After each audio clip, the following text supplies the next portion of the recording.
All right, good afternoon, everybody. I'm very glad to see you, and I'll make the same announcement as when I start speaking on my own, to day 2 of American Law School education. So you already have 1 day of American Law School. Today you're going to have day 2. Much more experienced students.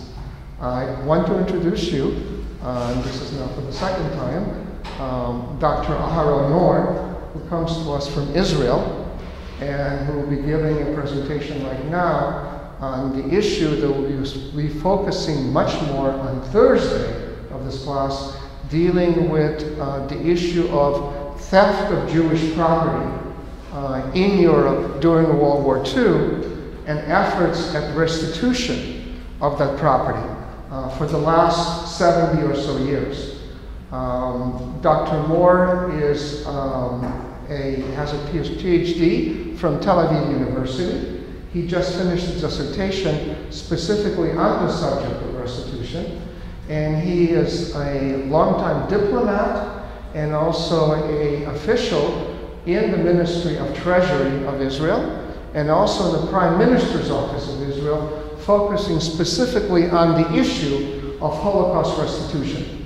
So please help me in the American way, once again, to welcome Dr. Moore as our speaker.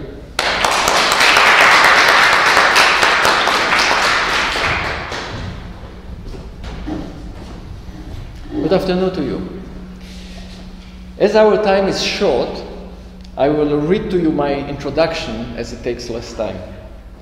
So I am dealing with restitution of Jewish property from the Holocaust era for the past 20 years on the executive as well as on the academic levels. On the executive level, I was involved on the boards of 3 organizations dealing with restitution: the WJRO, World Jewish Restitution Organization, based in Jerusalem; ICHEC, International Commission for Holocaust-Era Insurance Claims, based in Washington; and ESLI, the European Shoah Legacy Institute, based in Prague.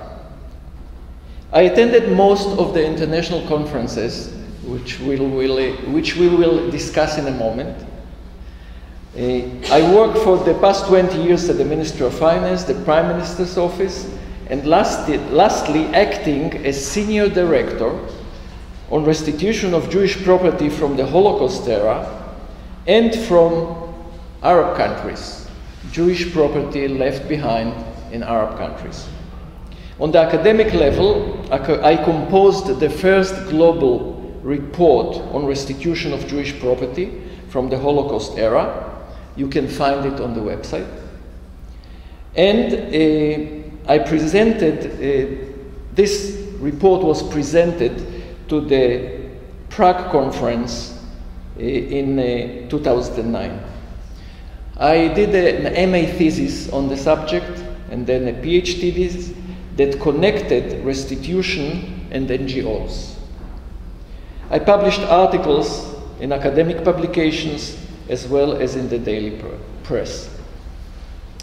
On a personal level, I am a second-generation Holocaust survivor.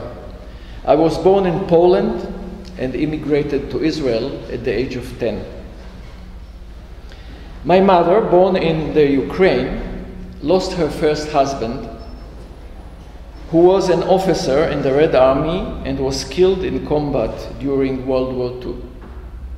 My father, born in Poland, was the only survivor of his entire family in Poland.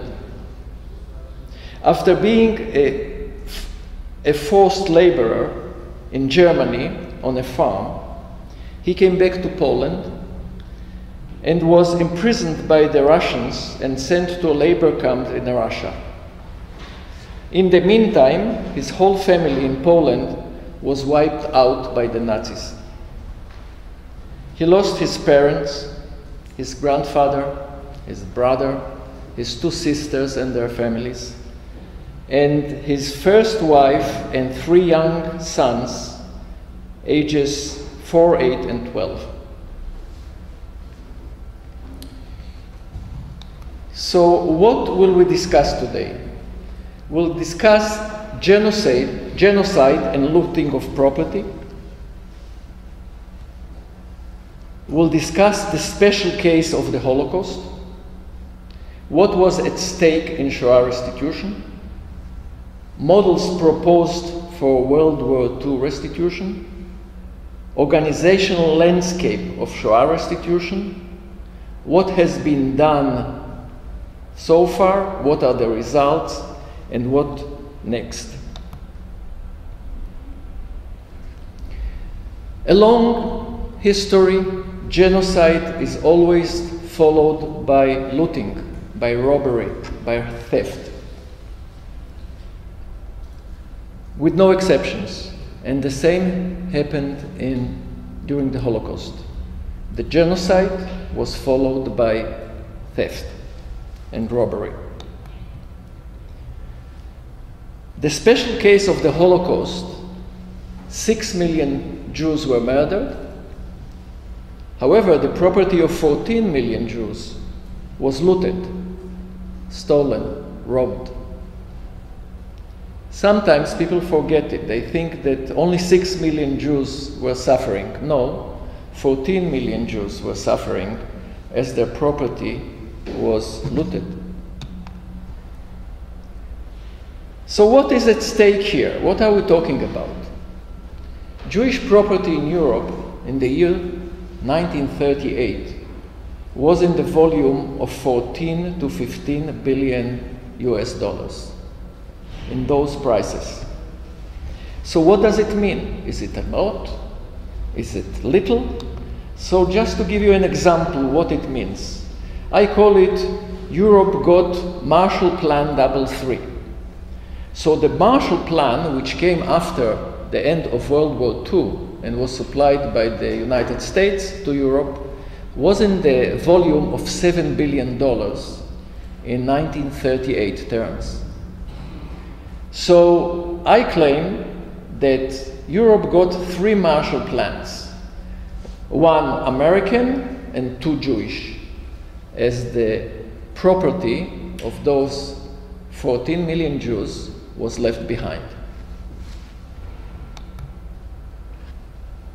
So where did it come from, that property? So as you see here, all the main countries it came from and all the other countries are under the other line.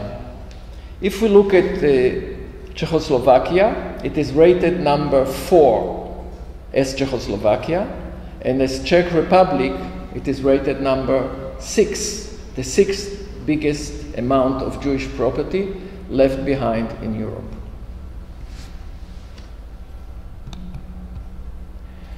So what is this property all about? So we have 2 major types of property. We have private property that contains 95% of the whole property, and we have communal property that contains only 5% of total. So what is this property? Here we see the property by categories. And we start with the smallest category, which is Judaica, which is all that belongs to the Jewish religion and Jewish Sabbath. We have arts, and Judaica contains only 1/4% of the whole total. We have art, and there is much publicity about restitution and recovery of art, but art contains only 2% of total. Then we have insurance. As I told you, I was a member in an organization that dealt with it, and it covers only 3 to 5% of total. We have household goods in the vicinity of 9%. Then we have businesses, much bigger, 14 to 24%. And businesses, what I mean by that is the buildings, the machinery, and all that is involved in businesses on the industrial as well as on the financial side. The next biggest category is residential real estate, which is 25 to 30% to 29%. And the biggest category is financial, 38%, which includes cash, bank accounts, gold in banks, shares, debentures, you name it. Now, we need to remember that we are talking about all those categories are 95% of total, and the communal property is another 5%. So the 95%, as we presented them here, each percentage is out of the 100, but the communal is 5.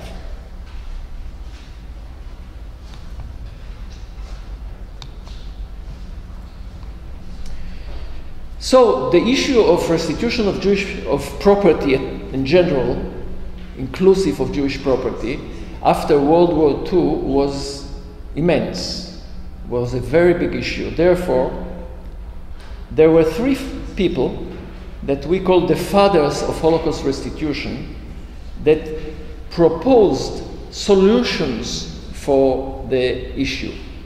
Those 3 were Raphael Lemkin, Nehemiah Robinson, and Emilio von Hofmannsthal. Lemkin the 3 of them are jurors. Lemkin is a Polish juror, Robinson is a Lithuanian juror, and Emilio is an Argentinian juror.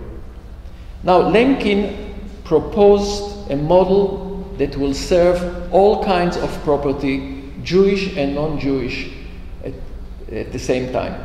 So he had the overall global solution, and a beautiful one. We don't have time to go into that model, but it's an amazing concept.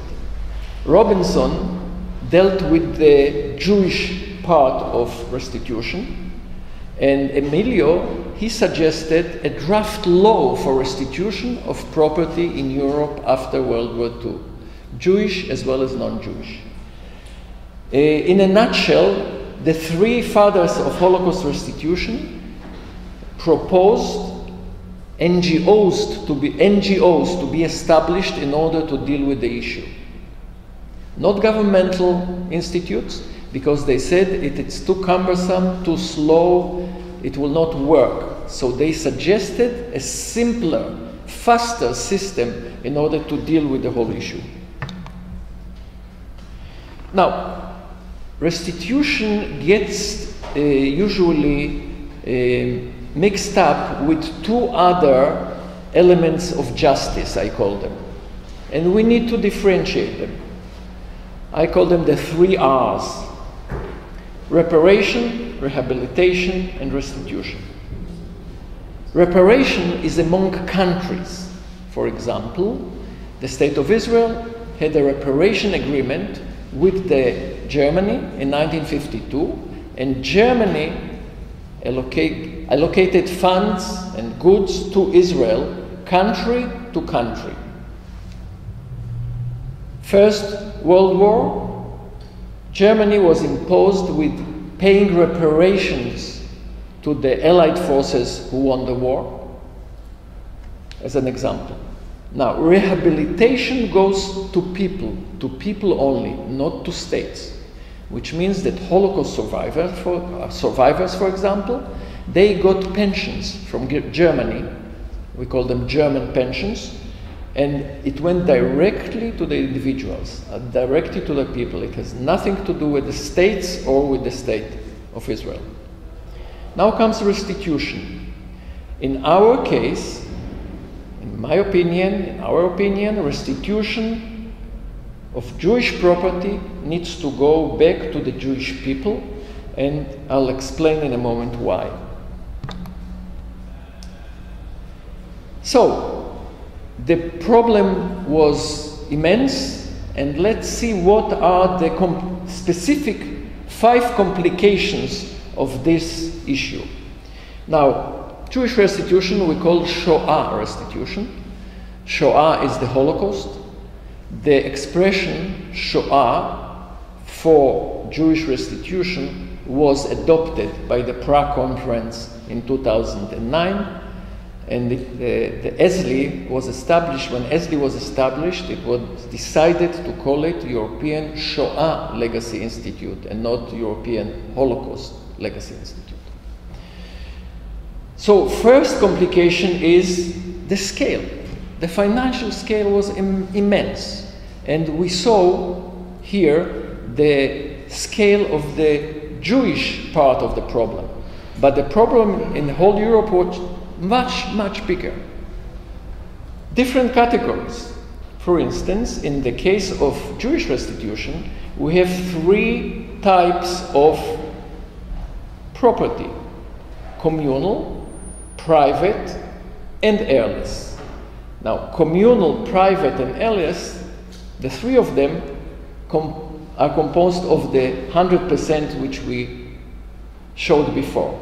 5% communal, and private and heirless 95%. This property was dispersed among many countries. I mean, Jewish people lived in all countries of Europe. So their property, communal, private, and heirless, was and is dispersed among all those countries. Now, each country has got its particular legal system. So here we saw at least 20 countries involved, more. But let's say 20 countries, we have 20 legal systems to deal with. So in order to restitute the property in each country, we need to deal particularly with the particular legal system of this particular country, each particular country. This is mind-boggling. Also, much of the abandoned property, the property left behind when the Jews were sent to the gas chambers in Auschwitz, was occupied by trespassers. Jews left, property was empty, somebody entered it and lived in it. And he may be living there for this very day. So, what do you do with the people? You kick them out, you give them another property to live in, an issue. So those are the major 5 complications of Shoah restitution.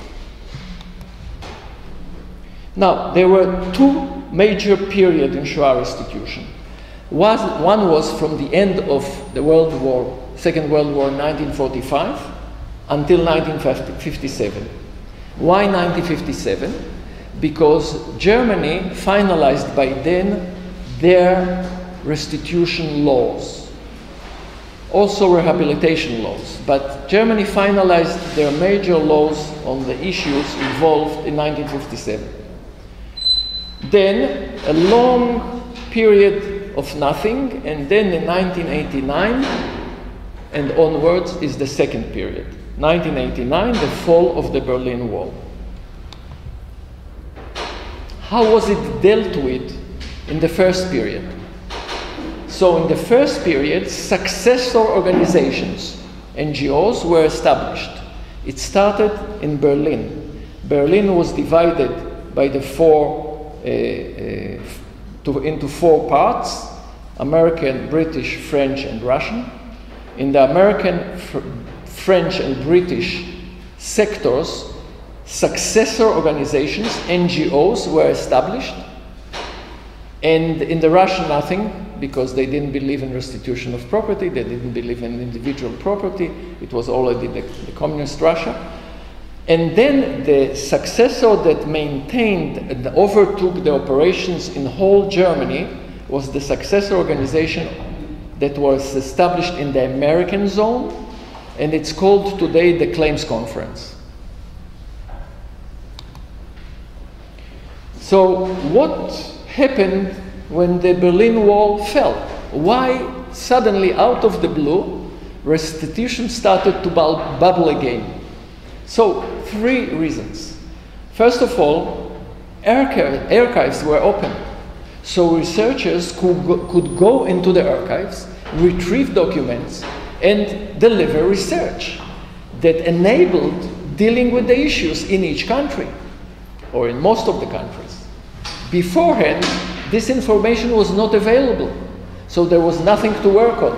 But now there was.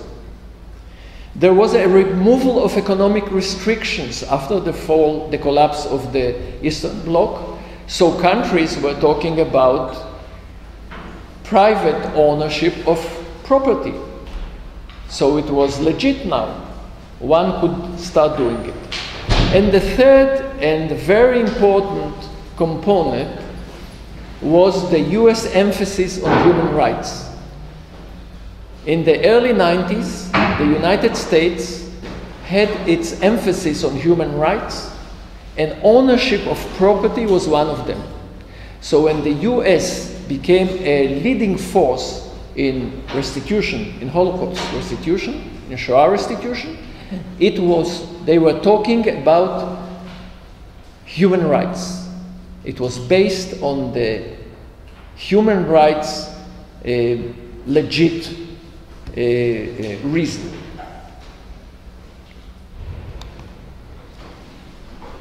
So what was done? There was a number of international conferences. The first one started in London. It's called the London Gold Conference in 1997. It was organized by the British, and the conversation there was monetary gold. What's monetary gold? The gold which was in the central banks of the countries along Europe, all around Europe, and the Nazis, once upon a time, all central banks had piles of gold because the dollar and as well as their currency was linked to gold. Therefore, each country had lots of gold in its central bank, and the Nazis started dealing with it. They took part of it from him to there, they took much of it to Switzerland, deposited in the Swiss banks, and so on. So a commission, in 1945, an international commission was established, and they kept giving reports from 1945 until 1997, and in 1997 they delivered the final report, and the commission was disbanded, and money went, or gold went, or money went to the responsive countries. We'll not go into it. And $70 million were left overs, and they were allocated to Holocaust survivors. Not to countries, but specifically to Holocaust survivors. Rehabilitation. Then came the second conference, the Washington Conference in 1999. It dealt with art, and I say here etc., but basically the discussion were about every single issue relating to Holocaust restitution. Art and all the other items which we just showed, but the art was the focus on it, and there were certain agreements about the art to be fulfilled in the future. Then, in Vilnius in 2000, the Lithuanian government organized an international conference on art, and art was specifically dealt with. As we saw before, art contains only 2 to 3% of the total, but still it was a very emotional issue, because a picture in a house that belonged to a family that was attached to it was very meaningful. Also, art was existent, it was dispersed in museums around the world and in hands of private collectors, so there was something to deal with. The next conference was the Stockholm 2000 Holocaust Education Conference, arranged by the Swedish. The decision was that while we are doing restitution and with the Holocaust, let's see what can be done in order to avoid another Holocaust in the future. The decision was that it needs to be done by education, and therefore a task force was established as a result of that conference, and this task force exists until these very days. Then, for 9 years, nothing, silent. The issue went off the public agenda.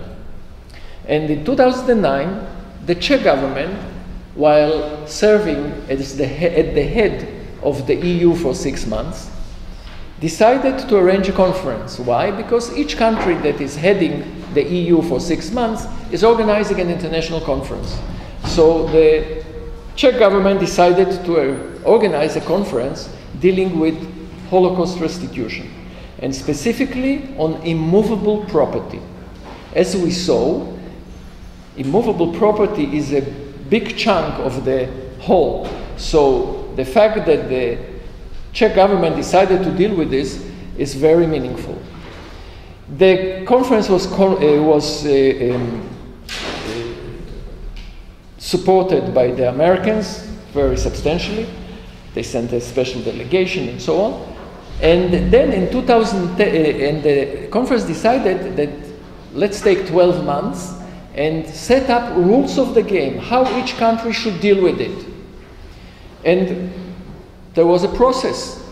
During that process, I came to Prague many times as a representative of the Israeli government, and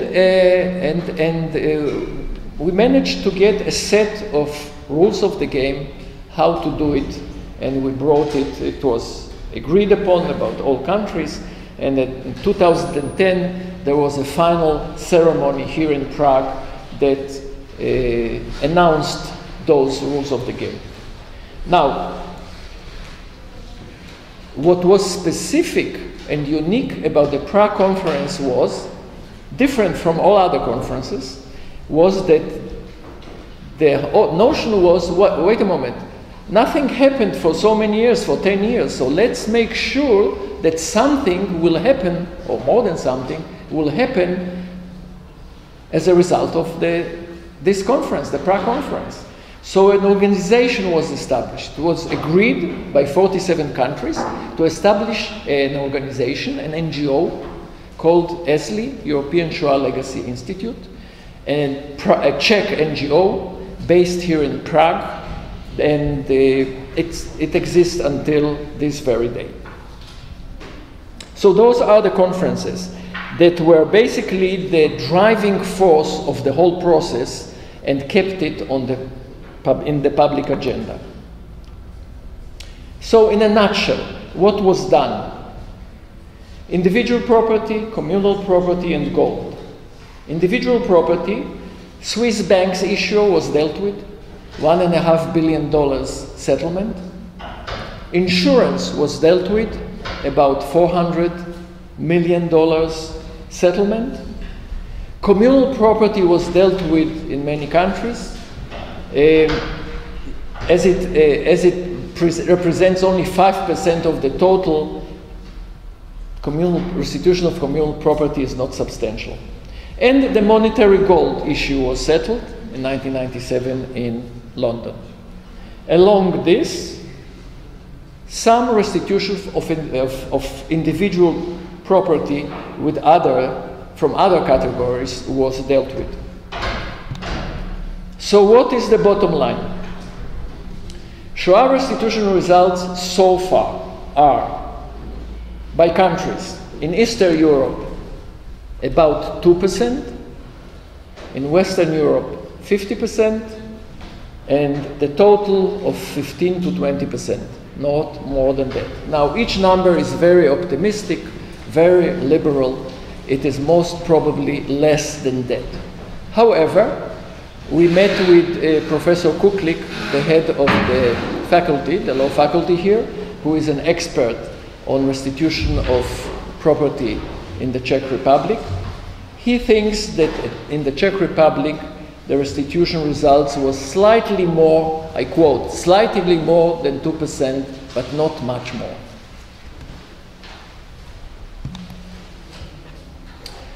Last but not least, what next? Basically, nowadays or next, the moral imperative of the Holocaust, of the Shoah, is in place. 6 million Jews were murdered. The property of 14 million Jews was robbed. This is a huge moral issue, and it should be settled. It should be settled for the benefit of the Holocaust survivors who are still with us. There are about 500,000 Holocaust survivors worldwide. About half of them are in Israel. The great majority is in the United States, and the others are dispersed between Australia, South America, Northern Europe, and so on. For many years, Shoah restitution was an international issue. Now it's becoming a Jewish issue. I mean, it's your problem. It's less our problem, it's more your problem, which doesn't help the moral imperative. The European Shoah legacy, ESLI in Prague, is still in place. However, it seems that the Czech Republic is resolving not to continue supporting it. We hope that ESLI will move to Brussels and continue its important task on a pan-European level with the support of the EU. In order for ESLI or any other organization to be successful, the only successful model, as I pointed out before, is the claims conference model in Germany, which means that the successor organization needs to have the legal power to claim any Jewish property in Europe, in any country. I mean, it's not done like, it's not a pirate. The organization is not a pirate organization. It's done by the laws of the country and in a proper way. But somebody needs to have the powers of the claims conference in order to resolve the issue, in our opinion. And it also pertains from the conclusions of my dissertation. Another idea that came up that already happened here in Europe are bilateral and multilateral foundations. For example, there was such a foundation established between the Czech Republic and Germany. The Germans fueled money into it. There was a joint board, Czech-German, and there were projects and categories where the money went, and the board decided how to allocate the money to the projects, and that's how it was dealt with. The same system was in Poland, a similar organization, German-Polish. They also had a joint board, and at that time there were 100 million marks deposited by the German government into this foundation. And again, the projects were for the benefit of Poland and Germany. The Czech-German foundation, the projects were for the benefit of the Czech Republic as well as for certain issues in Germany. So this is a possible way that worked already very successfully to implement it on a pan-European scale, where all countries or the EU will establish such a big substantial foundation that it can be dealt with a similar way. So here I end. Not yet. So what have we discussed? Yes, I end. We have discussed genocide and looting of property, the case of the Holocaust, the special case of the Holocaust, of the Shoah, what is at stake in Shoah restitution, models proposed for World War II restitution, organizational landscape of Shoah restitution, what has been done since and until today, what are the results, and what next. Thank you very much.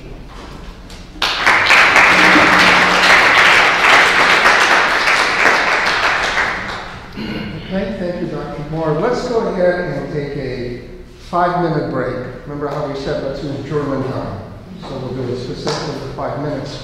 What I would like for the students that are, remember we divided the different topics? For the students that are doing Nuremberg, can you please sit in front? And I would like to be intimate with you. This is the way American professors and students are. So come sit in the first 2 rows. Don't be scared. Remember, you're getting your American experience in law school. So this is what I'm interested in. 5 minutes.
forgot the test inside.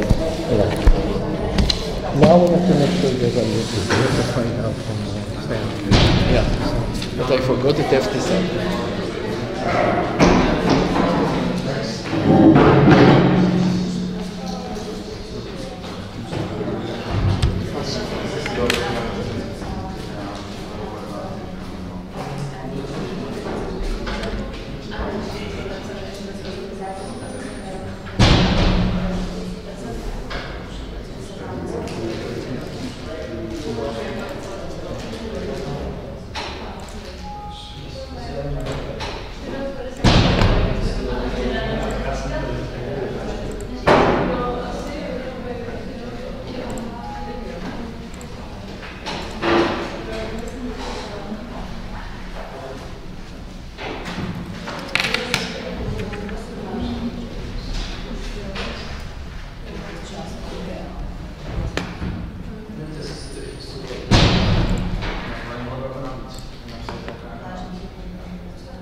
So let's go ahead and begin.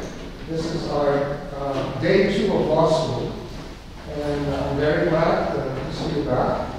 And we're going to go ahead and now focus on the second topic that we are going to deal with on class number 2, which is the subject of Nuremberg and international law. Okay.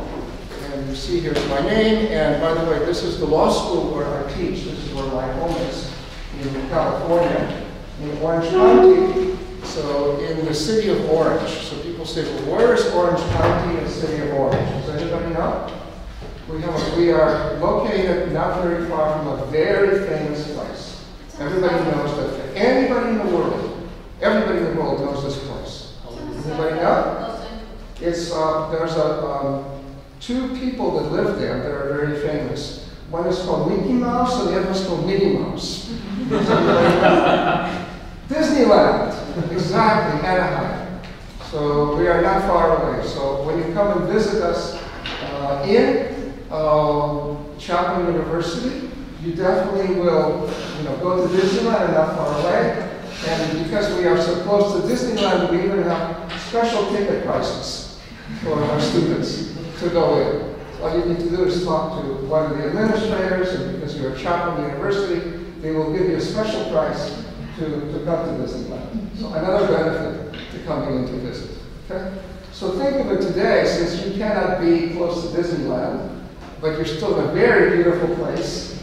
I'm very much looking out the window, and we are here. I'm bringing not only Disneyland, but I'm bringing Chapman University to you. Okay, an American legal education. We have more than 100 law schools in the United States. We're a very big country, but we also are a country with many, many lawyers, and it's one of the popular subjects for people to do. Unlike in the Czech Republic and anywhere else in the world, we in America do things differently. I guess it's our habit to do things differently. And so our law school education in America is not an undergraduate education. It's impossible to get a bachelor's in law. You can only get a Juris Doctorate, a JD, which is a graduate education, meaning that when you finish high school, you end up going to university, like you're going to university, and you major in another subject. And when you finish that subject, then you apply to law school at the same university or another university, and you have to take an examination test, and based upon your grades at the university and the score you get on this law school admission test, you apply to different law schools, and you decide of the 100 law schools that we have, which law school you will go, which part of the world. A lot of people like to come to us because our weather is great. We don't have to worry about winter, and the location is wonderful, and we're not far from Hollywood. So it's a magic place. So we're not just in the Magic Kingdom, but we're also a magic law school. Okay? With that in mind, and I'll talk about this later on, we also have a program in LLM. That's called a Master's in Law. And we're not the only law school. Most law schools today have it, where if you have a law degree from a foreign university, and it could be a bachelor's degree, in law, you can come and get for 1-year education a LLM, a Master's in Laws. So that next to your name, you can put your degree, your Czech degree, and then you can put your American degree. And my understanding is that American legal education and degrees are considered prestigious all over the world, including the Czech Republic. So I invite you to come. And later on, in class 3 or 4, I'll tell you specifically why I would prefer for you to come to Chapman as opposed to another school. And they say in the Middle East, talk to me, I will give you special price for tuition. Okay? We'll figure something out. Okay? Because I'm very proud to be a visiting professor at this law school right now, one of your professors. So I want to talk about international law, and what do you mean by international law? So I first want to ask a question. And in American law schools, we call our students to actually participate. And we actually have a seating chart. And on the seating chart, we have photos of the students. So we say, Mr. Jones, yes, and you ask a question. And some professors are very mean. They ask a question and they will ask and ask and ask, and if they don't, they will go to another student. Other professors are not so mean. They will say, tomorrow I will go on you, you have to be prepared. And other professors have cards where they just randomly pick cards, and you don't know which day it is. So it's a good practice. Obviously, it makes you more nervous, but first of all, it makes you very prepared, right? Because you're not just sitting there writing notes. And second is that when you are a lawyer and you go to court, the judge may call on you any moment. You have to answer. So you have to be quick on your feet. You understand? It's like an English barrister. So students don't like it, but they appreciate it. Okay? So we're going to go ahead and do that, but I'm not going to be a mean professor. I'm going to ask easy questions. Okay? But I enjoy very much interacting, and I'm used to that. So I'm going to ask a very simple question that I want to ask here to the students. Okay? So what is your name? Stanley. Stanley. So a simple question, and I told you that in American law schools we give hypotheticals. Okay? So hypothetical is that you're going to a party. Okay? And you introduce yourself, you know a person, you say, hi, how are you? And is it customary when people introducing each other at a party to say, oh, what do you do? What is your profession? Is that polite or not polite? Well, it depends. Well, maybe if I'm a student and I go to a party, I can imagine that I will ask that. Right. But let's say if you're older, like me, you're in the 30s or 40s, and you're at a party, is it polite to ask what the other person's profession is? I would say it's not impolite, but not the first question. Maybe. Not the first question. Okay. Obviously, well, the first question is what is your name, right?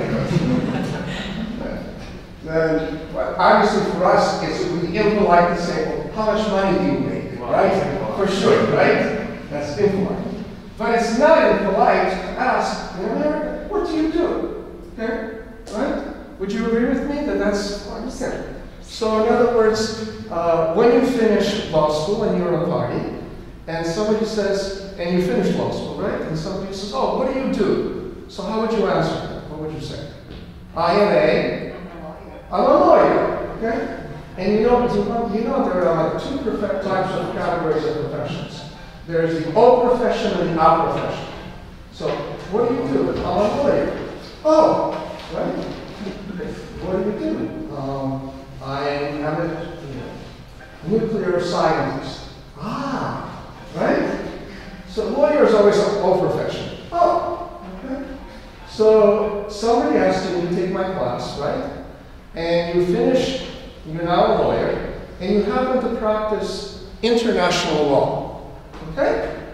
So for the two of you, Stan and you are Kate. Okay, so Stan and Kate. Okay?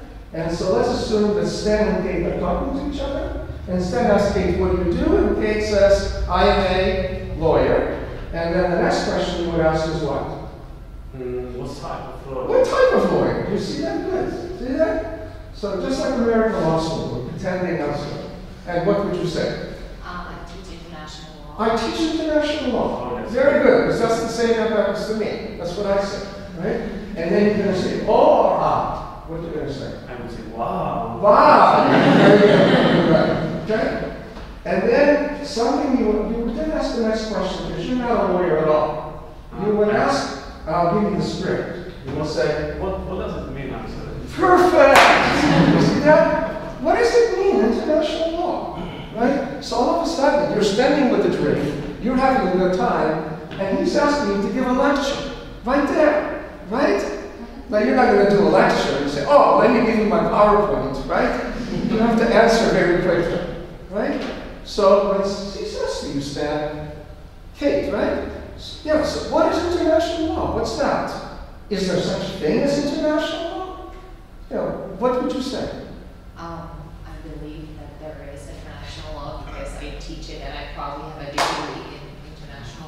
Perfect. That's the same answer I did, right? They must be paying me for something, right? If I went to school and I studied, I have to be teaching me something. Okay, but you didn't really answer this question, okay? You're avoiding it. You've been a good lawyer, you're avoiding the question. So how would you define it? Or party, what would you say? It is law that can be applied in majority of the countries.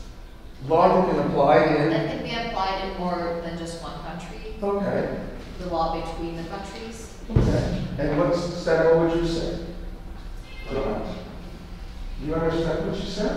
Yeah. So yeah, I would say, you mean it's like Czech law, German law, US law? Stands above. It's above, okay? So it's some kind of law that applies not just to domestic law, but international law, okay? So take this down. The term is multinational. I'm giving you the American terminology. You know the Czech terminology, right? Or sometimes they use the word transnational law, correct? Multinational, transnational, okay? So let's go to the next slide. Some of you have the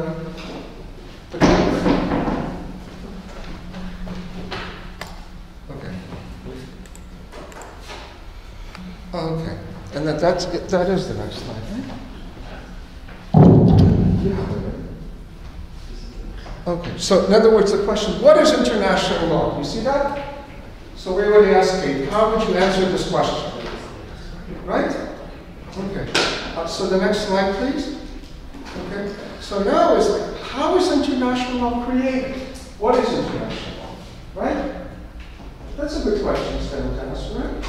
So now you have actually something to help you with, right? So how would you say, what is international law? How is it created? It is made by customary international law. And? I have no. What's the other one? There's other category. Treaty law. So what is a treaty? You know the word treaty? Contract. A contract. Very good. A treaty is nothing more than a contract. You know what a contract is, right? But contract, you have private parties that are contracts, right? You know, Stan and Kate can make a contract. Charles University can make a contract with another university in their business, right? So who are the parties to this type of contract called a treaty? States, nation states. Excellent. Do you see that? So nation states make contract with each other. They agree to obligations towards each other. Correct? And when they do that, that type of contract is called a treaty. Everybody agrees? Very basic stuff. And we say that there are two types of treaties. There are bilateral treaties and multilateral treaties. Okay? So what is a bilateral treaty? Kate, do you know? It is a treaty between two countries. Between two countries. Okay, bilateral. So can you give me an example of what would be a bilateral treaty? A treaty between Germany and the Czech Republic. Okay, for what specifically? What kind of treaties are usually bilateral treaties?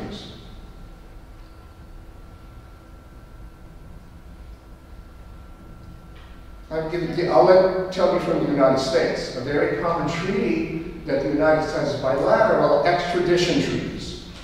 You know, so if somebody commits a crime in the United States and they escape to Mexico, then there's a treaty between Mexico and the United States that Mexico will return that person back to the United States. Have you ever seen, American popular Western movies, right? What do the bad guys always want to do when they try to escape? What's that? For Mexico? Yeah, they want to go across the border to Mexico, right?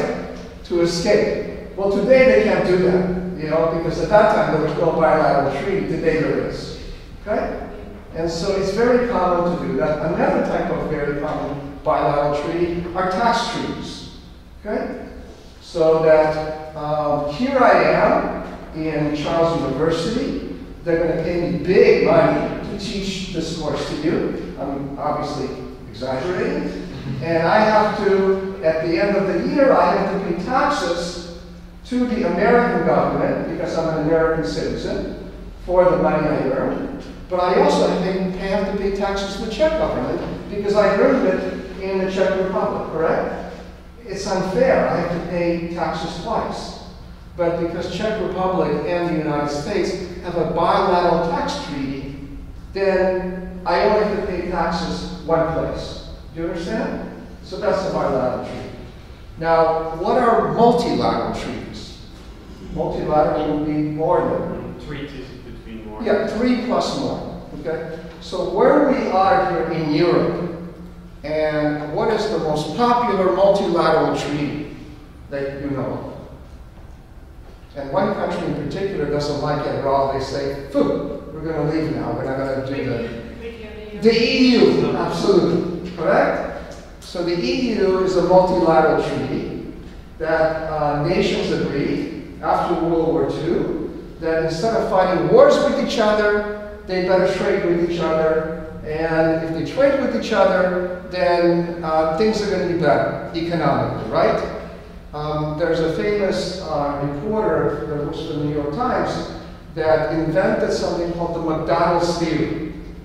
And the McDonald's theory goes as follows, that in history, if any two countries have McDonald's in their country, they never have fought a war with each other. Okay? And he proved it. That was really true. And that theory existed and was true, unfortunately, until the breakup of Yugoslavia, because there was a McDonald's in Belgrade, and there was a McDonald's in Croatia. Okay, so you can see as an exception, but the general rule is nations that trade with each other do not usually commit war with each other. So that was the impetus, the motivation, for the EU. Okay. So that's one type of international law, and we call this, the first category is explicit international law, because there's a written document, right? A treaty is an actual document. You say, what is the EU treaty? You look at the document, and it's signed, right, by representatives of a particular country. Everybody understands that. But that's not how international law was first created. Okay? How was international law first created? What's the second category? The states behave in some way and according to the custom. Correct, through customary international law. Okay?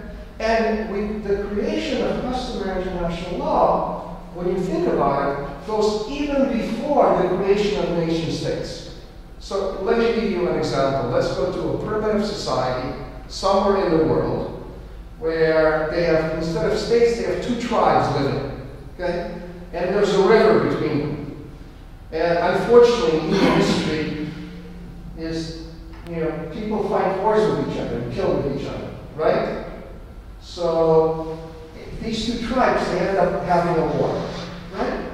And they end up having a war, and things start getting bad. And so the leader of tribe A, the chief, says to one of the soldiers, get on the boat, the canoe, go across the river to the other tribe, and talk to them and see if you can make peace. So he gets on the canoe, goes to the other side, and what did the other tribe do? What did they do with that person who goes on the other side? They kill him. Right? Why did they kill him? Why? He's the enemy. He's a soldier from the other side, right? That's what war is about. Right? If you're fighting a war, do you have a right under international law to kill your enemy? Yes! Of course you do. Okay? So if they're wearing a uniform, they're going in, you have the right to kill them. Okay? So they fight the war for another 10 years. The other tribe now sends another soldier the same way. What happens to that soldier? He ends up getting killed. Eventually, the 2 tribes decide, this is stupid, right? Even though we hate each other, we have to talk to each other, correct? So they end up going on the canoes, maybe they meet halfway in the river, and they start talking and negotiating with each other. And all of a sudden, there is a custom between the two tribes that those two people that meet on the canoes should not be killed, right? Why? Because there's a practical reason for that. What do we call those people today? We have a name. Diplomats. Diplomats, exactly right. And what does the diplomats have? What's the term that I know in English? Immunity. Diplomatic immunity. You see that? They are protected persons. But that rule of diplomatic immunity arose out of custom. Today we have a multilateral treaty called the Vienna Convention that took that custom and codified it, right, into specific rules of treaty law that nations sign. So you see how it's developed? That CIL always comes first, and then if enough nations abide by that, what's called not tribe practice, but it's no longer tribes, but state practice, it becomes a CIL. Everybody understands that? And then later, countries get together and say, let's make it really strong by signing a treaty, that we know exactly what the terms are, what's excluded, what's not included. Okay? One of the things that occurred in Europe, and international law today really is a creation of Western Europe, of the West, not China, not Africa, okay, is a recognition that war, and I'll use the American expression, is not a free-for-all. You know the term? Write it down. Free-for-all. Free, F-R-E, dash, F-O-R, dash, A-L-L. What does that mean? Does anybody know what the term means? What is a free-for-all? That everybody can do it. Anything they want. Okay? It's like if, all of a sudden Stan and I have a fight, doesn't matter. He pulls out, he's fighting, I pull out a knife, I can use anything I want. So nations realize that war, it's not good for half nations to have wars to have free-for-alls. That was recognized in Europe. Okay? Why? There's a practical reason for that, right? Because nobody wants to mistreat prisoners of war, for example, or because there is still a possibility that you can lose and be treated by the enemy, so we want to prevent it. Sure. Or you can say that war is evil, but maybe it's necessary, maybe our human nature is such, we have not developed enough, so let's make this evil as less evil as possible. Okay? So we have certain rules of warfare that will exist. All right? And so, can you tell me, whether you took an international class, law class or not, what are some rules of warfare that exist today? The basic conventions of No, not the names, but just the rules itself. not killing the prisoners of war. Okay, so not killing prisoners of war. So if you capture the enemy soldier, and the soldier puts up and they say, I'm dropping my arms, okay, you don't just come and shoot that person, right? There's a practical reason for that, right? Why? Why do nations like to have this rule? That prisoners of war, when they give up their arms, should not be just immediately shot. Because if it wasn't, the enemy soldiers would fight for the last breath because they would know they are dead. They're going to be right. And also there's a mutual benefit, right? So if two countries are fighting a war, if my country's soldiers are captured, I don't want them to be killed. But if I kill your soldiers when I capture them, you're going to do the same thing. You see that? So everybody benefits from that. So you recognize that's a customary rule of law that came into being as a rule of law, as a treaty, by what's called the Hague, H-A-G-U-E, the city of The Hague, and the Geneva Conventions that set out rules exactly of what the rules of warfare are. And these were rules, treaties that came in 1899 and 1907.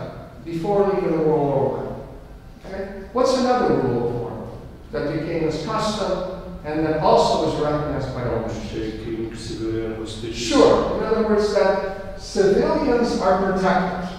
Correct? that people who are there, women, children, non-combatants, combatants are people who are fighting, right? Non-combatants also should not be, not suffer, okay? They're not the enemy. And so that's another very common rule. And again, if you look at the Geneva and Hague Conventions, it has that rule also. Right? It's codified into international treaty law. All right? And obviously that has much relevance to what happened during World War II, because Nazi Germany did not obey those treaties. Okay? And now, in a moment, we'll talk about Nuremberg. Okay? So let's go on to the next slide, please. All right. So now we go to World War II and the end of World War II. I would like to go ahead and open the book. Okay? And I want everybody to turn to the end of chapter 1 on page 32.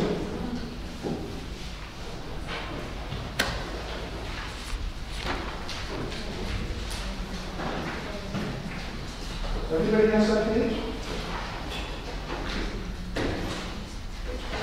It's on section F at the end of chapter 1, called Aftermath. Everybody sees that? Does everybody have it? Yes? Okay.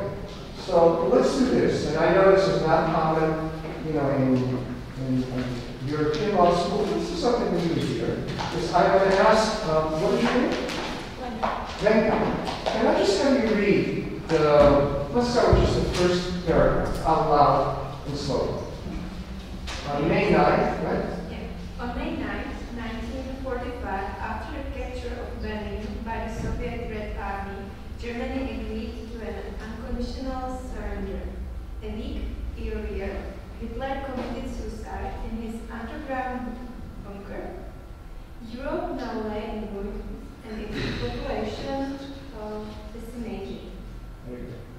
Political science, R.J. Ramon in his now blessed death by government, estimates that the Nazis murdered from about 15 million to over 31,600,000 people, most likely closer to 21 million men, women, handicapped, aged, sick, prisoners of war, forced laborers, camp inmates, critics, homosexuals, Jewish, Slavs, Serbs, Czechs, Italians, Poles, Frenchmen, Ukrainians, and so on. Okay. So you see, why did I put the quote in the book? It's a good quote, right? You see how he really encapsulates, brings it all together, so you understand what happened. Okay? And he says, Europe now lay in ruins, and its population decimated.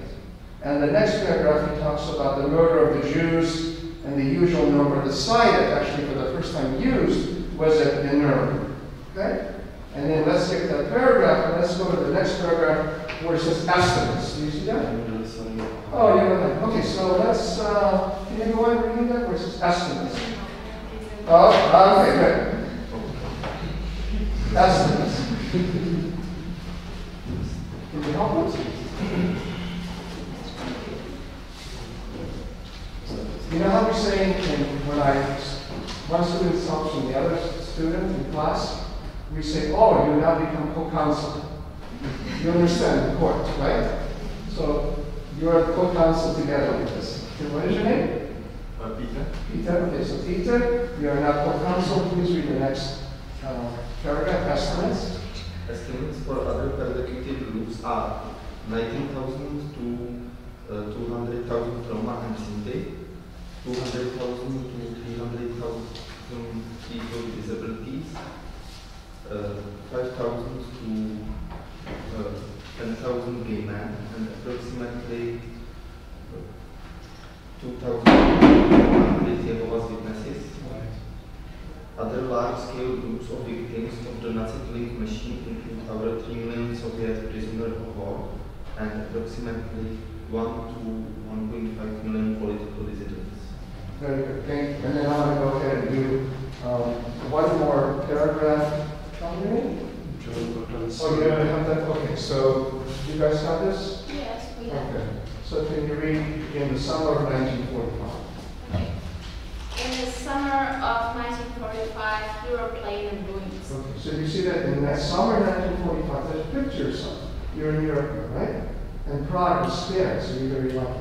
Europe lay in ruins. Okay? Okay.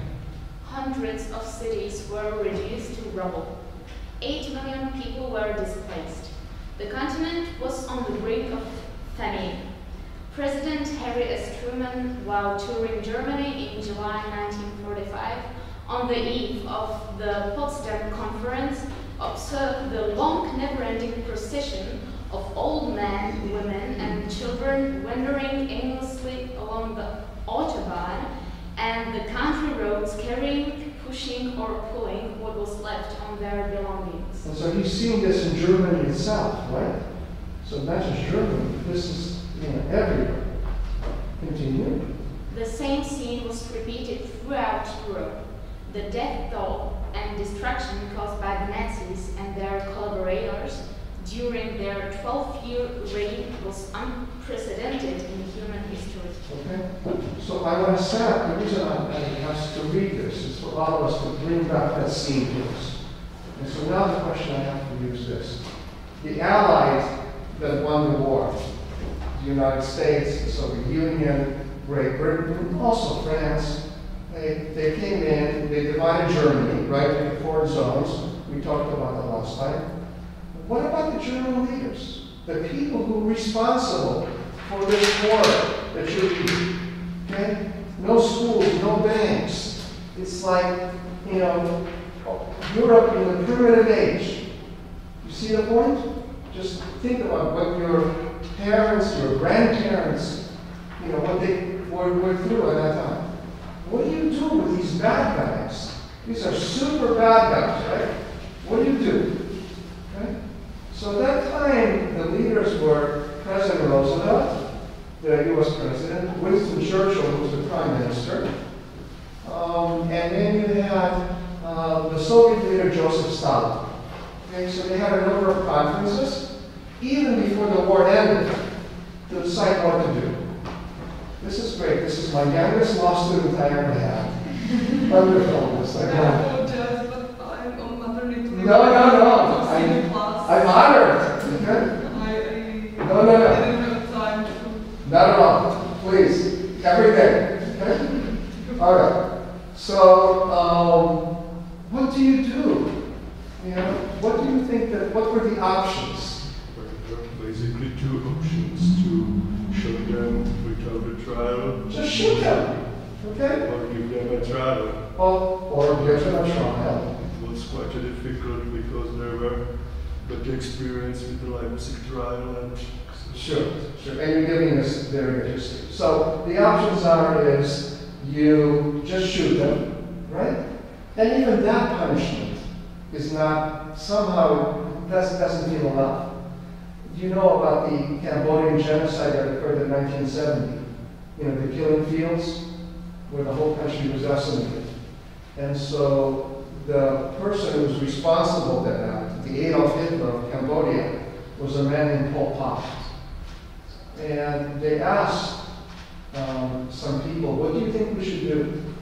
And someone gave an answer. We should take Pol Pot, we put him in a cage, right? And we take him to every village.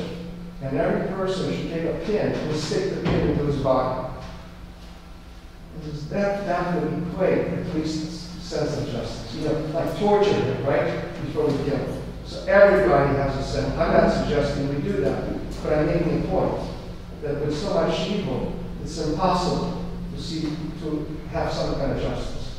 So the political decision would be to bring the people and just to shoot them. Okay? And Joseph Stalin was perfectly in favor of that. But he also said, but you need to do that, but before they need to have a trial. Okay, but it's a political trial. It's like a plot play. Everybody knows what the decision is going to be. And then at the end you shoot them. And he had a very large number. He said, let's take the 50,000, highest ranking Germans and do that. I'm I'm sorry. No. So then, the other leader, Winston Churchill, agreed. He says that's a good idea too. We don't want to have a trial. They can make speeches. Why do that? Let's have in the morning a court-martial, in the afternoon line them up in the firing squad, and just shoot them. Except that he wanted 50,000, which I thought was too much. It should be some lower number. And President Roosevelt at least agreed at the beginning that that was a good thing to do. But then there were advisors in his cabinet who said, no, if we do that, then we're acting like the Nazis. Remember how we saw the Nazi legal system and the death sentences that they issued? That no, what we want to do is we want to have a lesson for the world and a lesson for Germany, that we're not like the Nazis, we're better. That instead of having a political solution, a military solution, we will bring in, and I say this profoundly, law. Okay? Law in order to put these people on trial. Okay? Not the bad part of law, but the good part of law, the grandiosity, the justice that law can do. Okay? Now, we understand in America, we understand in Britain, you understand now, the Czech Republic, if you're going to do a trial, it should be a fair trial. So Justice Jackson, who was the chief prosecutor that came, he said in his speech before him, he says, look, if you're going to put a man on trial and you know what the result is going to be, that's useless. You don't want to do that. You want to be able to put the person on trial and have a fair trial based upon the evidence. Now, I don't know if you noticed yesterday when we watched the Nuremberg documentary, and they talked about the justice trial. Remember they put the judges and the ministry officials? And at the end, they talked about guilty, not guilty. Did you notice that some people of those defendants were found acquitted for lack of evidence? That's what the narrator said. Because those 3 American judges listened to the evidence and said, you, the prosecutors, did not prove, take this down, beyond a reasonable doubt. This is how we say the standard. You have law and order, right? You watch that American show? Everybody has it in the world, right? That the prosecution did not prove beyond a reasonable doubt that this particular defendant should be found guilty of this particular crime. Okay? That's a fair trial. And if somebody asks you a question, why is Nuremberg, why is it just victor's justice? That meaning it's just not a fair trial. The best answer to give, if it was not, is to point to those people that were acquitted. Because if the Soviets had their way, every one of those people in Nuremberg would have been found guilty, and I think everyone would have got the death sentence. But 3 of those highest-ranking Germans, okay, were found not guilty, and they were able to walk out free out of the courtroom. And that shows you that the judges, the British, the French, and the American judges listened to the evidence. And so the prosecution didn't prove it. Okay? Now, let's go on to this question. If you're going to prosecute the Germans, right, what law will you be using? And you have 2 choices. We have the choice, the law that Kate is the professor of, and me, which is international law, right? Or you use domestic law, national law to do so. So those are your 2 choices, okay? And let's go to the next slide, please. Okay. If you're going to do it under domestic law, these are your choices. In other words, what state would have, you see I'm using the word jurisdiction? You know that word, right? Would have jurisdiction to prosecute the Nazis. Now, for sure, Germany would have jurisdiction, correct? Why is that? Why would Germany have jurisdiction? Even if the acts by the Germans were committed in Poland and Auschwitz. Why could that person, who was the commandant of Auschwitz, could be prosecuted in Germany? It was committed by German people? Yeah, because it's the German, not German people, that German national. Okay? Remember, criminal responsibility is individual criminal responsibility. You're putting not a trial of entire people, you're putting this man or this woman on trial. And the prosecution has to show that whatever crime they are being charged with, that they did this crime, not some other crime, but the crime they're being charged with. And the prosecution has the burden of proof beyond a reasonable doubt to prove that. Everybody understands that, right? Okay. So you could use the German Penal Code. Now, if you use the German Penal Code that goes back to 1871 during the Prussian Empire, what would be the crime that you would charge the individual? Let's say the Commandant of Auschwitz is put on trial in Germany under German law. What crime would you charge that individual? None. Pardon me? None. One? I think there was no crime according to the German Penal Code. No, there was a crime. If you look at the German Penal Code, there was a crime that you could prosecute that individual for. Murder. Pardon me? Murder! Correct? If you look at the German Penal Code, it says the killing of a human being is murder. Correct? So you could take all those individuals, right, and put them on trial. Now, if I am Herman Gordon and I'm on trial, I say, wait a second, I didn't kill anyone. Yeah, I made orders to kill anyone, but I never killed anyone. Proof that I ended up killing someone. Under the German Penal Code, the Czech Penal Code, the American Penal Code, could a person still be found guilty of murder if they were not the actual perpetrator? Are only perpetrators responsible for the acts of murder? Well, no. No. Why? Because even those who help them to do that. Right, correct. So they are called accomplices. And sometimes the accomplices, like in this situation, are even more responsible, correct? Because they're the leaders. So this is the responsibility. And under military law, it's called command responsibility. C-O-M-M-A-N-D. Command responsibility. Okay? And there was precedent in the German Penal Code. Okay? After World War I, there were a court set up in order to try the Germans who committed violations of the law of war. And you mentioned it, right? Where was the court set up? It's in Leipzig. In Leipzig.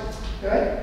Under the Weimar Republic, they ended up putting German judges, soldiers who committed violations of international law. And even when the soldier said, oh, I only did it because I was following an order, the German judge said, no, you don't follow a legal order if you know it's illegal. Right? But the Germans did not want to try the people that were their leaders, military political leaders. So even though some were found guilty, they were given very small sentences. They were even allowed to escape from prison, right? And some were never found. So from the Leipzig trials, the Allies, the same Allies that also won World War II, World War I, had a very bad experience. So they said, no, we're not going to do that again. Germans, you're not going to try your own people. Okay? But you could go ahead and say, okay, Herman Göring, you were responsible, or had orders for the solution of what to do with prisoners. You were responsible for the creation of Auschwitz. We will now extradite you to Poland, and you will be tried in Poland. How many of you have seen the movie Schindler's List? Do you remember that movie? You remember the Ralph Fiennes, I think is his name, the British actor, the bad guy, Amon Goth from the camp? Do you remember what the last scene, one of the last scenes in the movie was? What happened? He was hanged. He was hanged. He was captured because he didn't commit suicide. He pretended to be somebody else. He put in a soldier, and then two prisoners, former prisoners, recognized him. He was arrested, and then, I think, arrested by the British, and he was sent to Poland, and he was tried in Poland. Okay? Remember yesterday we put on the board Dieter Wislaseni, who was a German working under Eichmann. He also was arrested and he was sent to Czechoslovakia and put on trial because he was also responsible for deportation of Jews from Slovakia. And so he was put on trial, found guilty by Czechoslovakian judges after the war, was given the death sentence. So you see, they could have used the domestic codes of any one of these. That would have been possible. But they didn't do that. So next slide, please. All right. Instead, what they used is a category of international law called international criminal law. Right? Now, you understand that international criminal law existed prior to World War II, existed prior to Nuremberg. Remember we talked about the treaties already? Okay? But what international criminal law did not do is it did not go ahead and prosecute individuals for violations of international criminal law. So if a nation violates a treaty, you don't take a whole nation, put the whole nation on trial. You understand? And you don't take the political leaders and put them on trial. After World War I, there was talk of taking the German Kaiser, who was the head of Germany, and put him on trial. But he fled to the Netherlands, and the Netherlands did not extradite him. And so he was never put on trial. Right? So there was no mechanism, there was no non-existence of an international criminal court that these individuals could be tried for. Right? So the establishment of modern international criminal law, what we have today and what this course is very much about, was born in one particular city in one particular time. And what was this? What's the city? Remember, where everybody's going to make a pilgrimage to it? 3 hours away by car? Nuremberg, correct. Okay? Now, the actual trial took place in Nuremberg. Remember we read that the war ended on May 9th? Remember we saw that? Well, the next month, in June, the delegates from the 4 countries, US, USSR, United Kingdom, and France, met in London, not in Germany. And they had a conference, and they decided to create a court, an international criminal court, to try these individuals. But the International Criminal Court was not a permanent court. It had limited jurisdiction. We're speaking like a lawyer. Limited jurisdiction as to only certain defendants. And what nationality have the defendants have to have been? Germans, right? So in other words, if they couldn't prosecute individuals, Americans who committed war crimes, okay? Or British or French. It was limited, said Germans, right? And during what period? During World War II, right? From Hitler coming to power in 1933 to 1939 when the war started, and then 1945, right? And for only particular crimes. All right, so this is what is established, modern international court. That's why we have to make the pilgrimage to Nuremberg and to 14600. Next slide, please. All right. So, who prosecuted? What crimes were prosecuted in Nuremberg, and who prosecuted these crimes? The prosecution team was not every nation in the world. Was not even every nation that was occupied by Nazi Germany. So Czechoslovakia was not part of the prosecution team. Poland was not, right? But only 4 countries. But representatives from these other countries came and helped as advisors. And there were a number of famous, Czechoslovak lawyers, professors, who helped out with the prosecution. And also from other countries too. And it was just these 4 countries who prosecuted it. Next slide, please. So what were the crimes? So this is a very important point, and it's a point that we take for granted, but it's important to understand that the individuals who were prosecuted were not prosecuted under domestic law. Okay? They were not prosecuted under German law, or Polish law, or Czech law, or French law. They were prosecuted under international law. See? Aren't you glad you're an international law professor? Okay, we have something to discuss now. So they were prosecuted under international law for crimes that eat these individuals. You know, we'll look at the documentary, you know, a little while later, that were sitting on the dock, you know, in those chairs, you know the photo I'm talking about, right? The 2, 3, 4 rows they're sitting, prosecuted for specific crimes. Okay, so now I have, let's see, which are my Nuremberg people down here, or are you also the Nuremberg people? Where is the Nuremberg? Right here? Right? So, looking at this list, all right, the question I have for my Nuremberg students, which do you think was the crime that was the easiest to prosecute? So in other words, all of you are the prosecution team, right? You're French, you're American, you're British, you know, you're American, you're British, you're French. You all get together and you say, let's prosecute them, right? For international law, no one has done this before for the first time. What crime would be the easiest to prosecute? War crimes. Excellent. Very good. Why is that? Because they were defined in a fake law and... Excellent. I love when my students answer. Absolutely right. Do you see that? It's, you have international law, you have precedent.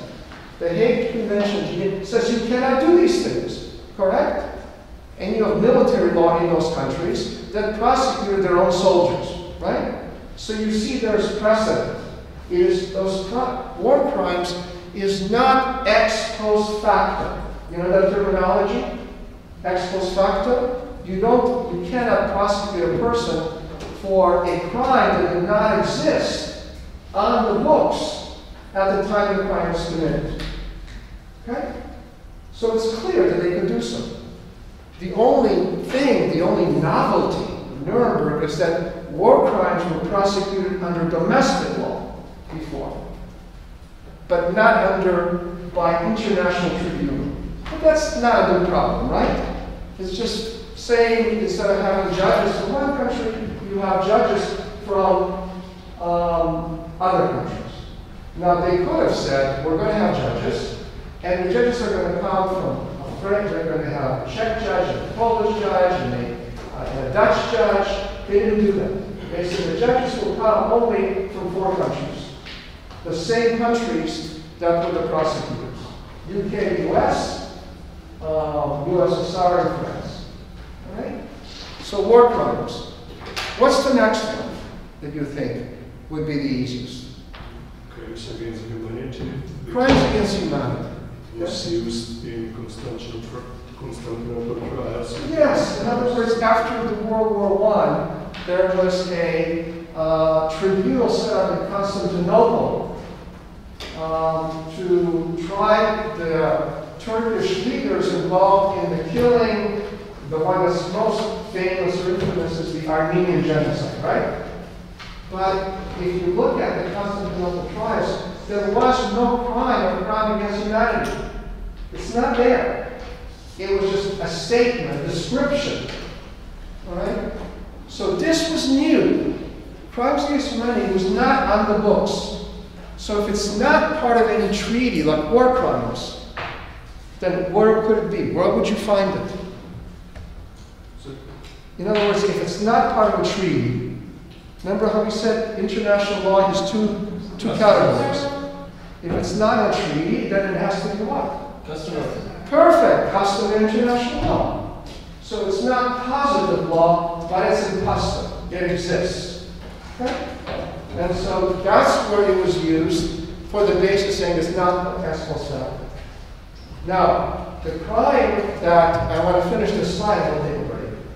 the crime that they were most concerned about, and in fact the judges at the end said this is the supreme crime from which all other crimes flow through, okay, was what?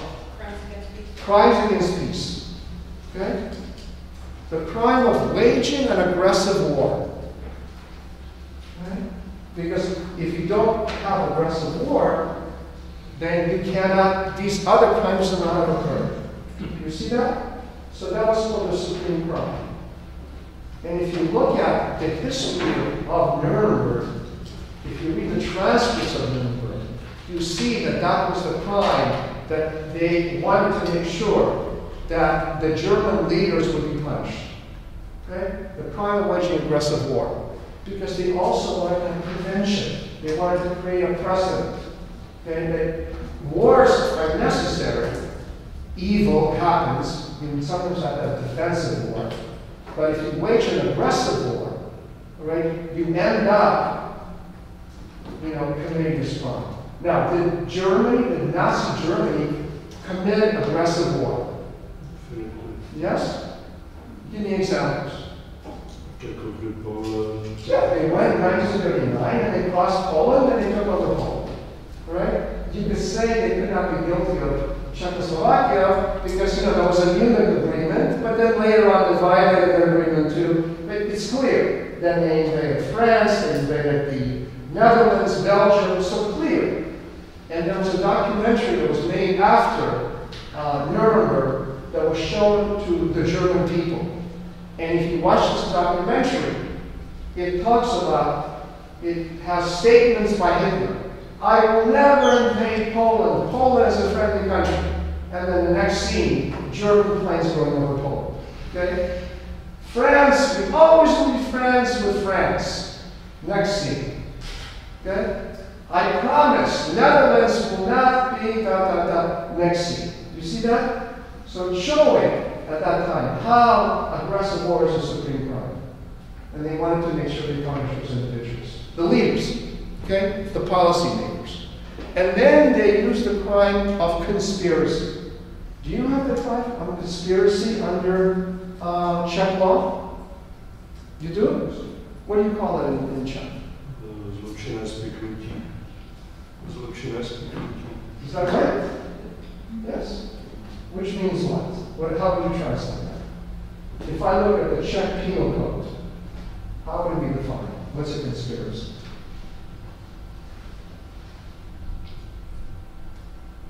Anybody? A group of people who wants to commit a crime. Can you commit a conspiracy by yourself? Can I be found guilty of committing a conspiracy? By myself? No. No. You can't. What does it involve a conspiracy? It involves what? You need other people to cooperate. Yes, and what do you need? What's the first thing that you need? You need a agreement, right? You and I can be found guilty of conspiracy only if you and I agree to something, right? Now, if we agree to go downstairs and buy something, is that a conspiracy? No, because it's legal. So what is a conspiracy? You have to agree to do something that's illegal, that's a crime. Okay? Now, when you and I say, let's go do it, okay, and we never do it, are we guilty of conspiracy? No, we have to actually do some act in furtherance of the conspiracy, correct? And so you can be found guilty.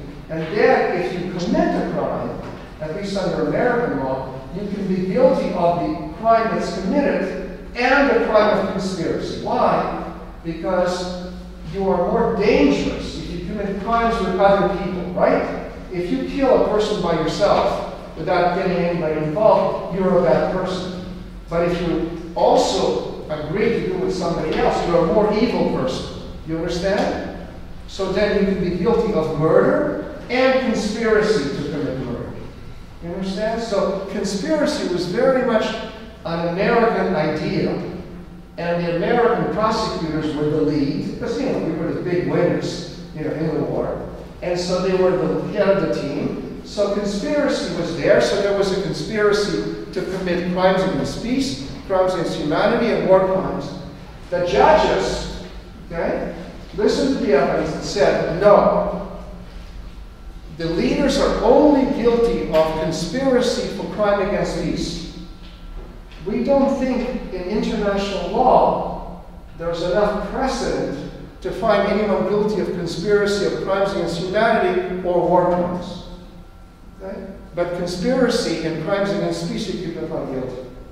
Now, the last question before the break. What about genocide? Was genocide prosecuted in Nuremberg? Remember we saw Ben Feren's H27 in the documentary yesterday? And if you look at it, he says, genocide, the crime of, and he talks about the most supreme crime, so and so and so and so. He actually uses the word genocide, right? But was genocide prosecuted as a crime in Nuremberg? No, it wasn't a crime. There was no crime of genocide, exactly right. Because if you prosecute him for genocide, that crime would be what? It would be, what's the Latin term? Ex post facto, right? So they couldn't do that. But they could use it as a descriptive term to say that they were committing genocide. Now, what's genocide? We talked about this yesterday. Homicide is the killing of a human being. Genocide is the killing, extermination of a group. Now, when I talk to my students, I teach in America, I say, when do you think the crime of genocide or the word genocide came into being? And they said, oh, it came during the time of the Greeks or the Romans. Yeah, that's no, incorrect. No such word existed. It came into existence when? Pardon? 20th century. No, there was no word genocide. 1948. No. After the genocide convention. No. When did it come? And this is chapter 2 in the materials. Pardon? 1951. No. When did the word, not that came as a crime, when was the word genocide, just the word, not in English, not in other languages, but in English. Because the word genocide was invented as an English word, in the word English, in English. Okay? When did that word come into existence? Not in the Greek and Roman times, not in 19th century, but when? In the last years of the war. Yes. In the How? last, because a historian, a scientist made it up. Who made it? Not scientists. Raphael Yes, one person. One person. Raphael Lemkin, a Polish Jewish lawyer who was interested in international law, okay, like Kate and I, right? But he was a prosecutor, but he wanted to go into conventions, and he kept saying, prior to the war, you know, the winds of war are coming. And all the other delegates said, no, we already had one war, that was the wartime, the wars will never happen. No, we need to have something. We need to have this crime. He didn't call it genocide then, he had other names for it. But during the war, when he was a refugee in the United States, and he was teaching at Duke University, and then he ended up working for the Defense Department, he wrote a book. And in the book, in chapter 9 of the book, he says there's a new phenomenon that's occurring in Europe that's going on right now. That phenomenon is a new crime, an old crime, but I'm going to give it a new name. And that name is genocide. And he took two words, genos, okay, which is the Greek word for people or group, and the Latin side, you know, like suicide, homicide, and he added that together, and he said, and the new word is genocide. So before 1944, nobody knew that word. One person is the inventor of that word in 1944. So you can see how much one person can make a difference. If you please read chapter 2, because I love talking about Raphael Lemkin and how important he is. You know, and he is a child of Eastern Central Europe. So he belongs to you, he belongs to us. Right? And he's the one that invented that word. Let's take a break, and we'll talk a little bit more about Raphael Lemkin. after the break. Let's make it 10 minutes. How about that? Okay?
German one obviously is a copy of the original document. They didn't write in English, they wrote it in German. And what I did is to show to the students, I just used a font, like old font, okay? And I translated it into English so that those who do not read German can go ahead and see that, okay? So when we talk about on Thursday about theft of property, we'll be talking more about this particular case. But the reason I mention this right now is you have yesterday distributed to you an article from the Los Angeles Times about the woman who is, she is now 80 years old, and it's her story about her father's factory, how it was stolen by the Nazis. And now, still today, she's trying to recover or get restitution compensation. So the full story is in this article that you've handed out. I just didn't have enough room in the book to give more details, but as I give lectures about this, I want to talk about individual people. Remember how we talked about yesterday about Maria Supikola? So we can talk about it in general, and we can focus on individual cases, and you really understand it with individual cases. So this is an actual individual case. And so that's why please read this article, for Thursday's class, we'll talk more about it. And then the other article that George will help me distribute is written by The Guardian. You know the Guardian newspaper in Britain? There was an article that was just last month about our good friend Ben Perez. Remember we talked about him? And it's a great article, and I like the photos. And it shows him at age 28, and now at age 97. Remember, this is a man who does 100 to 110 push-ups every single morning. But that's not what he's famous for. Okay? So, to make you more familiar with the story, I ask you to go ahead and read this also. Okay? Good. So now let's talk about the other hero. And this is Raphael Lemkin, who is no longer alive. And the word genocide. So let's just go through this PowerPoint presentation. So you see this is a photo of Raphael Lemkin. He's working. He's a Polish-Jewish jurist who escaped after Nazi Germany captured Poland and eventually came to the United States and became a law professor and then worked for the government. And in 1944 wrote the book on which this, the word genocide he mentioned for the first time. So this is another book, I give you an example, written by a professor, a historian at Yale University, Ben Kiernan. And the book is called A History, Blood and Soil, A World History of Genocide and Extermination from Sparta. What time is Sparta? Sparta is the Greek city-states, all the way to Darfur. And unfortunately, today we can talk about from Sparta to Syria, right? Unfortunately. But at the time he wrote it, he was talking about Darfur. Where's Darfur? Sudan. Okay, in the Sudan. Okay? But you see here, he talks about a world history. So even though Lemkin came up with a new word, genocide, the phenomenon of genocide existed since, the term we use in English, since antiquity. Going back to the Greek city-states. And even if you look at the Hebrew Bible, you will see passages there where God orders the Israelites to destroy a certain tribe, right? So you see that, and so there are even instances in biblical times of the phenomenon, the genocide, but not considered, a crime under international law. So this is the name of the book, Axis Rule in Occupied Europe. Now notice the subtitle is very important. It says, law of occupation, analysis of government proposals for redress. Remember how Dr. Moore talked about Lemkin as one of the three fathers of restitution? So under the laws, proposals for redress, you know what the word redress means, right? To make a remedy. He talked about restitution. And as Dr. Moore pointed out, Raphael Lemkin was not just a Jewish man, not just a lawyer, but also a very patriotic Pole. And so he talked about restitution not just for Polish Jews, but for all Poles, and also for the Czechoslovaks and other people that were persecuted. Now, the book has the proposals for redress, but then notice the first part of the book is laws of occupation. These crazy laws that were passed by Germany in each of the occupied countries, including in the Protectorate of Bohemia and Moravia, right? What laws would exist and how individuals would be judged not according to what acts they committed, but according to the race that they were. Okay? And laws specifically applying to specific groups. And so he was pointing out as a lawyer this phenomenon. And in there he talked about genocide. And this is what he wrote. Okay? This is when the word genocide came into being. Okay? And this is, he gives the definition. So this is the book, and this is chapter 9. Everybody see it? Okay. Now, this shows you that this is his card, identification card. He is working for the U.S. government, the War Department, which is the Department of Defense. Look at the date. What's the date when it was issued?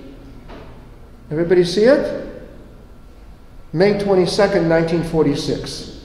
You see? So this is around the time World War II ended in 1945. He's a government employee. He works for the U.S. government. Okay? And this is another photo of Dr. Lemkin. And he is, after the war, this is from his autobiography. When I conceived of the idea of genocide, I hardly imagined that it would affect me personally. That during the war, 49 members of my family perished from genocide, the word that he invented, including my parents.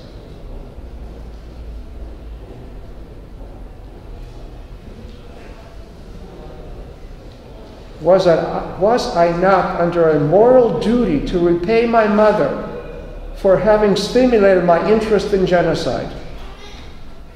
Because she said to him, look at what happened to the Christians when they were fed to the lions. Look what happened to the Armenians. Right? And so now it was happening to his own people. So again, this is him working, another photo. This is a meeting with one of the diplomats in the United Nations, because when Nuremberg ended, he wanted now the word to become an international crime. And this is with the ambassador of Brazil before one of the sessions of the General Assembly, in which they were talking about the creation of this treaty. Bilateral or multilateral? I think Emma said it's multilateral. She answered already. You see that? It's a multilateral treaty. Okay? And it was approved on Paris, December 11th, 1948. Does anybody know what was approved on December 10th, 1948? Those of you that took international law, you must have studied it. The Universal Declaration of Human Rights. And on December 11th, the General Assembly approved the Genocide Convention. And this is the definition. You see that? Now, I want to ask you a question as law students. And I don't know whether you use this term when you study criminal law. But we use it in American law. I know it's used in other legal systems. Every crime has a mental element and the act element.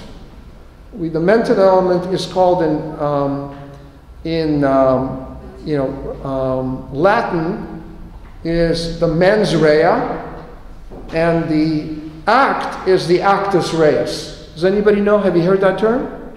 You do. Mens rea, actus reus? Okay. So looking at this, where is the mens rea of the crime of genocide under the convention? Can anybody recognize that? Where is the mens rea? Of the intent to destroy. Right. So how many mens rea are there for genocide?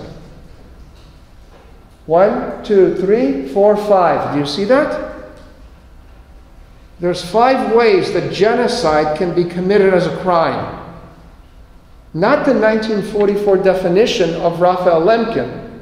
That's just his definition. This is the definition under the treaty, under international law, the treaty today.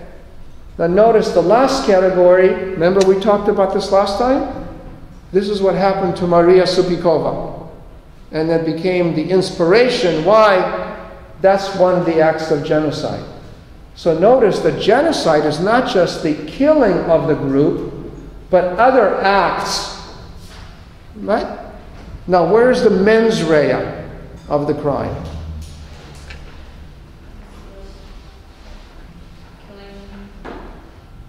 It's the intent, it's the... Right. Do you see the intent? Committing any of these acts with the intent to destroy, in whole or in part, and in part means substantial part, certain groups that are protected against whom genocide can be committed. And how many groups are recognized as protected groups? 4. So what are the 4 groups? Ethnical, which is ethnic groups. Racial or religious. Political groups are not included. This was a political decision not to include political groups. Okay? So if the communists kill the anti-communists, it's not genocide. Okay? But if the communists kill people who are Catholics, that's genocide, if they intend to destroy the Catholic population. Okay? And then we have a book that was written in the 1990s that won the Pulitzer Prize by Samantha Power. Does somebody recognize the name Samantha Power? Does anybody know who she was? Samantha Power was born in Ireland. She came to the United States as a young girl. She was a war journalist in the former Yugoslavia, and then went to Harvard Law School, and then worked at Harvard University, and wrote this book called A Problem from Hell, America and the Age of Genocide. And she was appointed by President Obama as the U.S. ambassador to the United Nations. So she was the last, during Obama administration, until recently, she was the U.S. ambassador to the United Nations. And one of the things that people were writing at the time is, look, Samantha Power, when you were an academic, you talked about the failure of America to prevent genocide in Rwanda. How come President Obama is not doing more in Syria? You understand? And so you see that the difficulty between being a academician and making criticisms and being an actual policymaker, politicians, that actually bringing troops in to Syria, should we stop what's happening over there?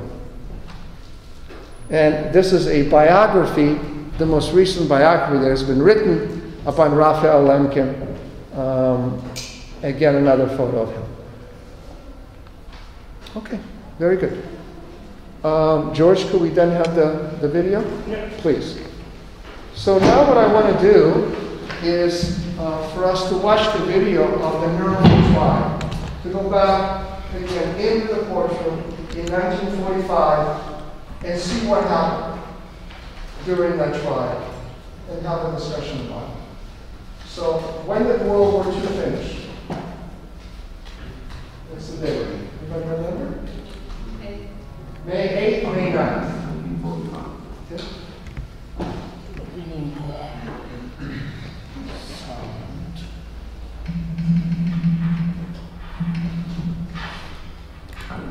German General Alfred Dole signed the unconditional surrender of Adolf Hitler's 1,000 Real Reich with an incredible request. He said, "The German people and the German armed forces are, for better or worse, delivered into the hands of the victors." Okay, so let's just stop. So World War II ended on May 8th, May 9th. I think I told you, every single May 8th or 9th, I call Ben Ferenc. And I say, Ben, thank you for saving the world. And he always says, I don't know, is it worth saving? And I said, yes, Ben. Please continue saving the world. And then the first one I asked him, Ben, where were you on May 9th? And he said, I didn't even know World War II had ended. I was a soldier assigned to go to the concentration camps as an investigator. And the very first thing I did is I would go into the concentration camp and go into the office. Why? To get the papers of the people that work there, to get the evidence. And he says, the way he talks, and I tried to get the hell out of there as soon as I could because I don't want to catch any of the diseases. Right? So he says, I remember May 9, 1945, I went to some camp, I left the camp, and all of a sudden I ran into some Russian soldiers. And they told me the good news that World War II had ended, Germany had surrendered. And so they said, we have to celebrate, and they started, you know what they did, right? They pulled out a bottle of vodka, right? And then they started drinking vodka, and they started hugging each other. And he started hanging with the soldiers, and he realized that one of the soldiers was not a man soldier, it was a woman soldier. So he hugged her even more. And so that's how he remembers what happens. And then he stayed in Germany, and then he was asked, because he was a lawyer, a young lawyer, to come to Nuremberg and to deal with the prosecution. And then he stayed later on to deal with the restitution of Jewish property. He has 4 children. All of his 4 children were born in Nuremberg because he stayed in Germany until, I think, 1950 or 51. And he came back to America and practiced law in the United States for many years, then retired. And you can read in that story I just gave you what he did. So, World War II ended on May 9th. We said in June, there's a conference in London where they create the Nuremberg Charter, and they say the defendants will be prosecuted for these crimes that we saw. Not genocide, but war crimes, crimes against humanity, crimes against peace, conspiracy. And then the trial begins in the winter, November 20th, 1945 is when it begins. And so this documentary is about the trial. Let's go ahead and watch it. George, can you help me one thing? Is it possible to turn on closed captioning on this? If it is, it's easier to follow it. If there is one. Yeah, I don't know either. But I will let you do it. Here. Yeah. Oh, perfect.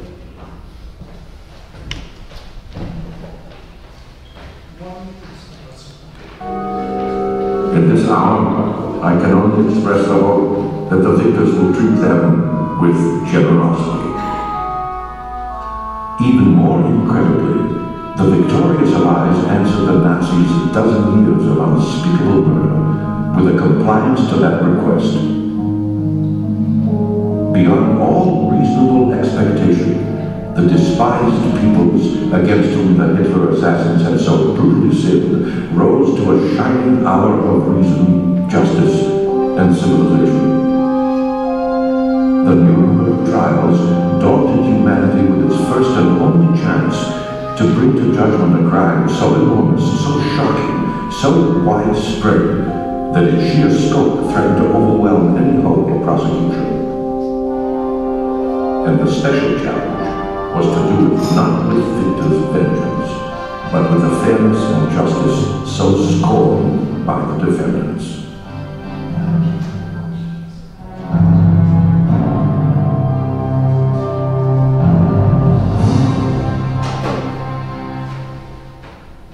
Autumn 1945, Nuremberg, Germany.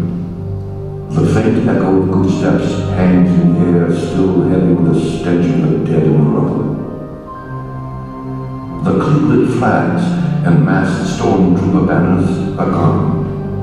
The hoarse roar of cheering voices is still. The scene of ramrod arms raised in salute has evaporated. And in the wind is the howl of the dead for revenge. In the ruins of Berlin, much of the top Nazi leadership, fearing the rough and ready justice of the approaching Russians, would take refuge in death. Suicide has been the escape of Adolf Hitler, Joseph Goebbels, and the icy SS sadist Heinrich Himmler. But a few already dead monsters at the top would not be enough to satisfy what would be the judgment of the century. There was a strong sentiment at the end of the war, when the Nazi depredations, the atrocities were revealed, to carry out drumhead justice, to put the Nazis up against the wall, shoot them.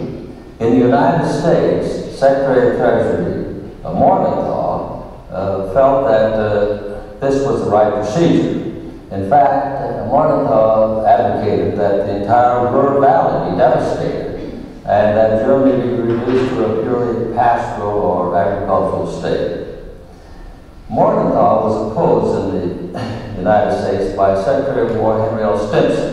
Stimson believed that the German war criminals should be dealt with only by trial before an international military tribunal. Stimson's view was that to punish these men after a trial would stand better in history. Moreover, that this process would develop a record of Nazi criminality which would stand in history. Stimson's views ultimately prevailed in the United States. The laws of God and of man have been violated, and the guilty must not go unpunished.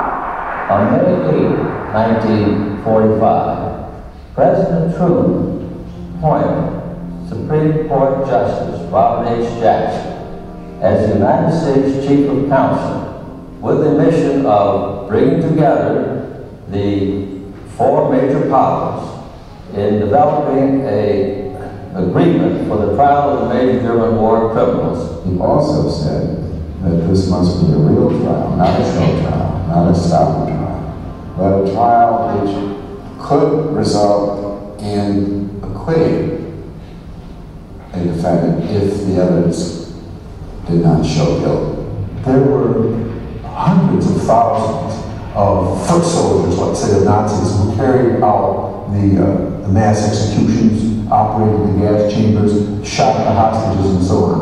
But what about the top leaders? How did you convict them? None of them shot the bank guard, blew the safe, or drove the getaway car. Their hands were clean. There existed no international court. There existed at the time they were preparing for the trial no body of law. There existed no judges. There existed no courthouse. The instruments for trying a drunk driver in any part of the United States were more complete than the instruments for trying mass murderers in Europe at the end of World War II. So they started from scratch. A lawyer in the War Department by the name of Marie Bernays, who was given the task of devising some kind of philosophy for this trial. Bernays came up with a brilliant idea, which was the conspiracy theory, that the whole Nazi movement was just not simply a legitimate political movement, but it was a criminal conspiracy designed to seize the territory of Germany's neighbors, to steal from these nations their wealth and their people, and to exterminate their Jews. And this conspiracy theory meant that by being a part of the Nazi leadership, you were part of a criminal conspiracy, and it was a net that held these people. It was agreed that three major types of crimes would be charged against these individuals. The first was the crime of waging present war. The second was ordinary war crimes. And the third, crimes against humanity committed in the course of the war.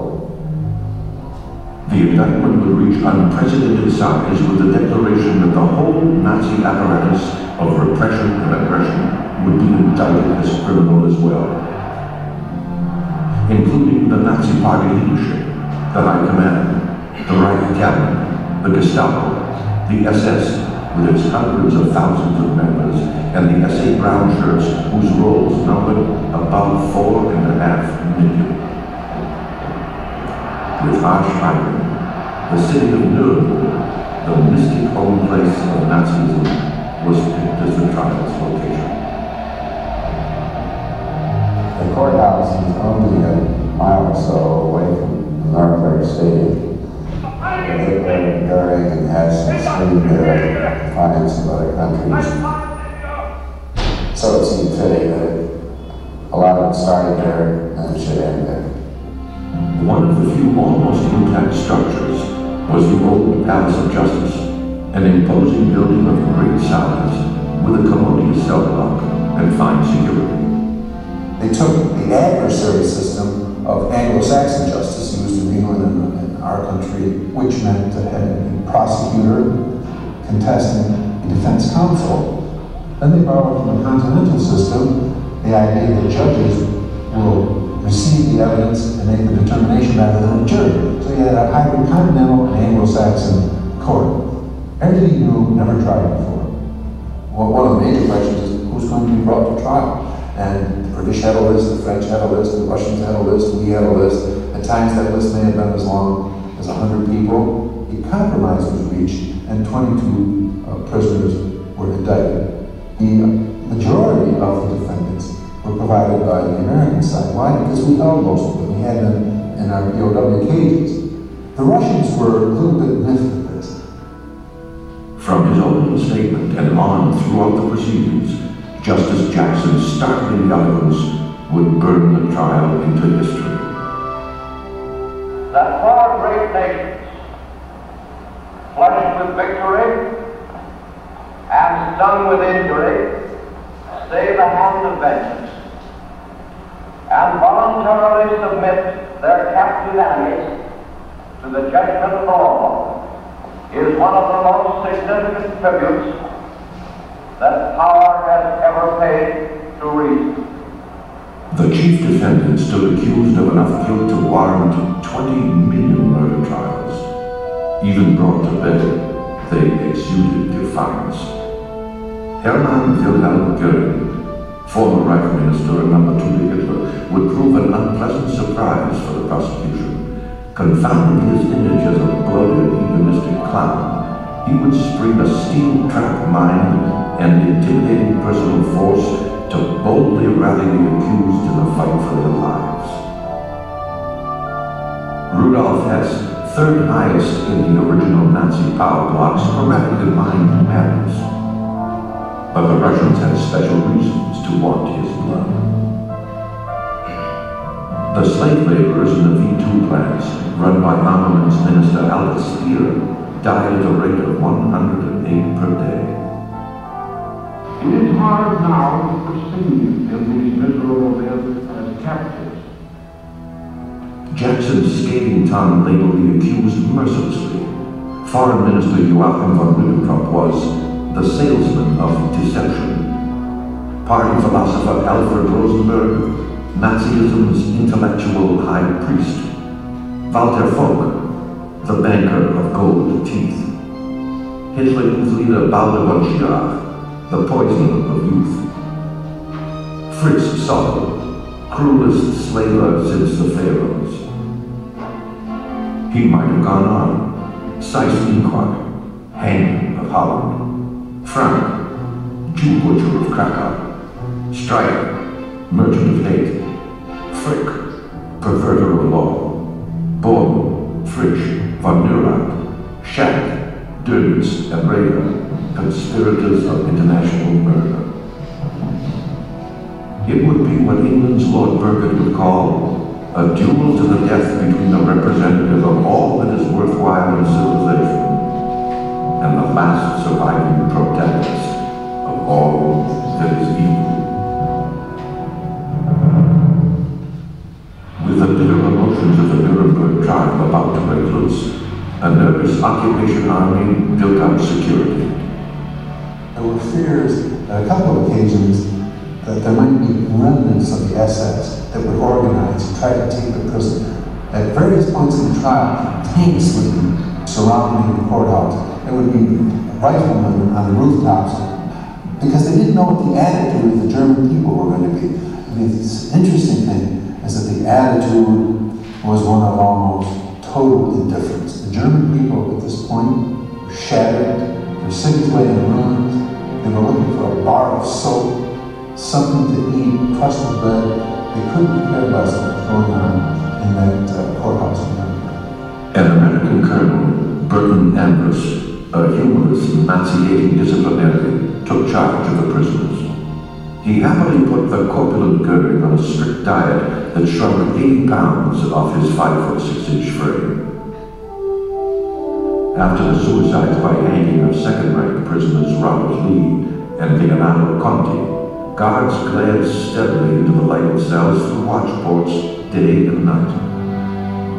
Chairs were not permitted within 4 feet of walls, and prisoners' hands had to be in view at all times. Talking to guards and any exchange of military courtesies were prohibited. Some prisoners reported Ambrose appearing in their nightmares. There were 4 prosecution teams in Nuremberg, reflecting the 4 major powers running the trials. Heading the prosecution along with Robert Jackson were a crack British team led by Sir Hartley Shawcross, British Attorney General, and his deputy, Sir David Maxwell Fyfe. France sent Champetier de Lille, former French Undersecretary of State, and Russia Lieutenant General Roman Rudenko, Chief Prosecutor of the Ukrainian Republic. Justice Jackson was not only the leader of the American prosecution staff, he was really the inspiration for this entire trial. The privilege of opening the first trial in history for crimes against the peace of the world imposes a grave responsibility. The wrongs which we seek to condemn and punish have been so calculated, so malignant and so devastating that civilization cannot tolerate their being ignored because it cannot survive their being repeated. Okay, so this is part of the opening speech that Jackson gave. You know, on November 20th, the defendants were charged with the crimes, you know, with the indictment, and then they had to come to the microphone and to plead, not guilty or not guilty. Goring actually came and he tried to make a speech, and the chief judge, who was Sir Geoffrey Lawrence, who was the British judge, he had barely control of the courtroom, and he said, "Sit down." The job is to say guilty or not guilty, that's it. So I tell people, sort of a dark joke, that my 2 favorite words in German are beschuldigt, not guilty. Okay? Because that's what they stood up. These people did such horrible crimes were now captured, you know, and they were there pleading for their lives. And on November 20th, they said not guilty. On November 21st, Jackson gave his opening address. And in this part of the address, when he talks about the crimes, did you notice what crime was he talking about? Crimes against peace. Do you see that? So he doesn't mention the Holocaust. He doesn't mention war crimes. Crimes against peace. You see, that was considered the major crime. That's what they were focusing on. The waging of aggressive war. Jackson had worried about a dearth of evidence. He hadn't counted on the German character. Evidence arrived in mountains. One of the things that we associate with the German character is an orderliness, a fastidiousness about record keeping, particularly.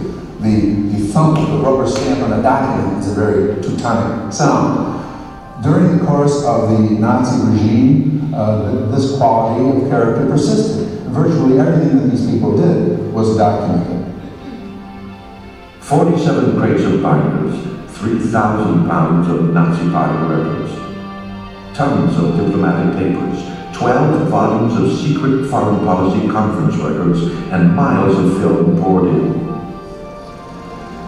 Jackson decided to switch his prosecution away from witnesses. As things went along, we uncovered all these interesting documents which were so incriminating of the defendants. Justice Jackson made the statement that perhaps it could be mainly a documentation trial. Dead set against this was the colorful General William Donovan. He was head of the Cloak and Dagger OSS and a hugely decorated hero of 2 wars, who had gathered much of the evidence. General Donovan felt the trial would not have a real impact unless there were live witnesses on the stand being interrogated, telling it like it was. He thought that was the way to capture public attention. Jackson would have his way, and the violently opposed Donovan would quit the trial, taking much needed talent and expertise with him. Germans were free to choose any lawyer they wanted, and they did, including unregenerate Nazis who might have belonged to the dark themselves.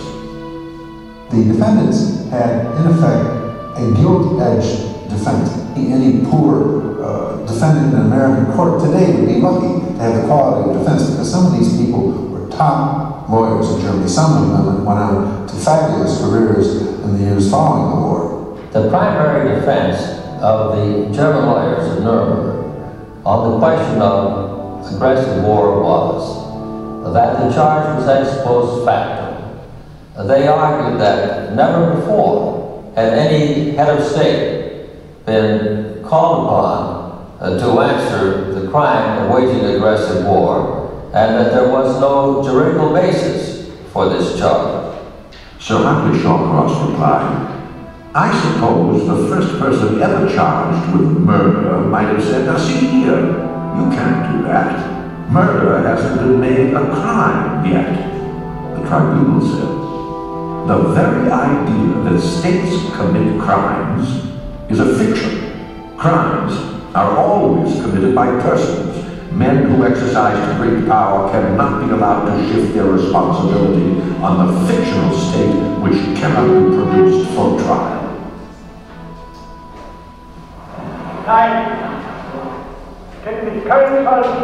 Now the accused filled the court with their fervent cries. Not guilty. Hermann Goering was the leader of a group of defiant defendants. At Nuremberg, his philosophy was, these people are not going to exonerate us. This is victor's vengeance. They won, so we're in the dock. And we can go belly crawling, which I'm not about to do, or we can hold our standard high and we can go down with the swastika flying. He took that attitude, and his carryover influence from his position in the Third Reich was still effective over many of these defendants. He was able to dominate them, to frighten them, to intimidate them, and had a good deal of leadership throughout the trial. There was a problem big enough to swamp the trial. How to make the words of the court and defendants comprehensible to one another and to the world. An American judge and an English judge speaking, of course, English, a Soviet judge speaking Russian, and a French judge speaking French. 3 languages there. The defendants were German. They had to be questioned in German, in their own tongue. So IBM had an idea. IBM suggested some equipment that they were working on, which would provide something that we take completely for granted today, instantaneous translation. One of the most successful recruiting grounds for interpreters were international telephone exchanges. These people were used to working very quickly with language and had very practical knowledge. The most difficult and noble task of the prosecution was not to center the case upon the most lurid of the German atrocities and go for the patient, brilliant assembly of an airtight case built on the conspiracy. The greater goal was to convict the whole machinery of aggressive war on behalf of the humanity it had ravaged. in January 5, 1937, in a secret meeting with his top political and military leaders, Hitler had announced that it was his intention to solve the German space problem, that this could only be solved by force, and that the only question was when and how. And from that secret meeting on, Hitler continued to plot his eventual assault upon Europe. Again and again, the eyewitnesses and documents brought Hitler's own damning words. It is my unalterable decision to squash Czechoslovakia by military action in the near future. It is the job of the political leaders to bring about the militarily and politically suitable moment. The world now looked in on a chilling series of top meetings with Hitler, von Papen, Goering, Frick, Keitel, Jodl, von Ribbentrop, and the rest. Where the Sudetenland, Czechoslovakia, and Austria were subjected to secret, merciless threats of military annihilation to make their fall to the Germans seem a desire from within. The prosecution traced back the carefully forged chain of criminal moves, the trumped-up evidence of the Reichstag fire to create the crisis, the orchestration against perceived enemies of the Reich, trade unions, the churches. Beginning with the Nuremberg laws of 1935, Jackson dug into the campaign against the Jews, the legislation destroying their property and civil rights, their systematic exclusion from professional, cultural life and education, ending with vandalism, violence, and imprisonment on the way to calculated war and murder. Goering had summed it up. He said, "I would hate to be a Jew in Germany today." Continuing to weave the net of a conspiracy against peace at the expense of the more sensational and easily grasped atrocities, Prosecutor Robert Jackson pressed doggedly through the aggressive war charges. One by one, he documented the incriminating secret maneuvers of Adolf Hitler, each aimed at naked aggression and provable by a trail of evidence. Documents under Hitler's signature read, "No question of sparing Poland. We are left with the decision to attack Poland at the first suitable opportunity." He would say, "I am only afraid that at the last moment some Schweinhund will make a proposal for mediation." The details that emerged were dry but unmistakable. How the men in the dock had cynically, murderously pushed an entire world toward devastation. The evidence showed that military destruction had not been enough for the Nazis. Plans in place set in motion a systematic annihilation of intelligentsia, nobility, and clergy. The Jews and Gypsies would have their own hideous attention, losing 6,500,000 lives respectively. Directives were found that invited the lynching of Allied airmen without interference from the police. Other decrees ordered Labor Czar Fritz Sokol to deliver 5 million captive workers into slavery that was often a death sentence. A Nacht und Nebel, or night and fog order, had the promotion of pure terror at its roots. People disappeared forever without charge or trial.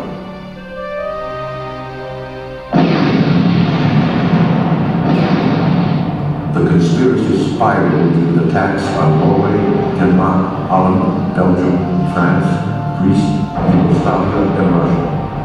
Jackson pointed out that Germany never declared war under international rules, but struck always without warning and always against the signed assurances of treaties. Goering would later boast that the Nazis had considered your treaties just so much toilet paper. All this conspiratorial horror, wrung from dry paper, would come to light separately from the graphically presented terrors of the genocidal death camps. The prosecution would show a film called The Nazi Plan, based on early German propaganda films, and and meant to demonstrate that they had planned aggression from the first. Its effect on the defendants was electric and jocular. Schirach thrilled to his marching Hitler youth. Goering gleefully shouted the name of each claim and privately recognized. He whispered, "Even Justice Jackson will want to join the party now." Schacht, watching his war production glorified, asked, "Can you see anything wrong with that?" And all of von Ribbentrop breathed, "Couldn't you just feel the force of the Führer's personality?"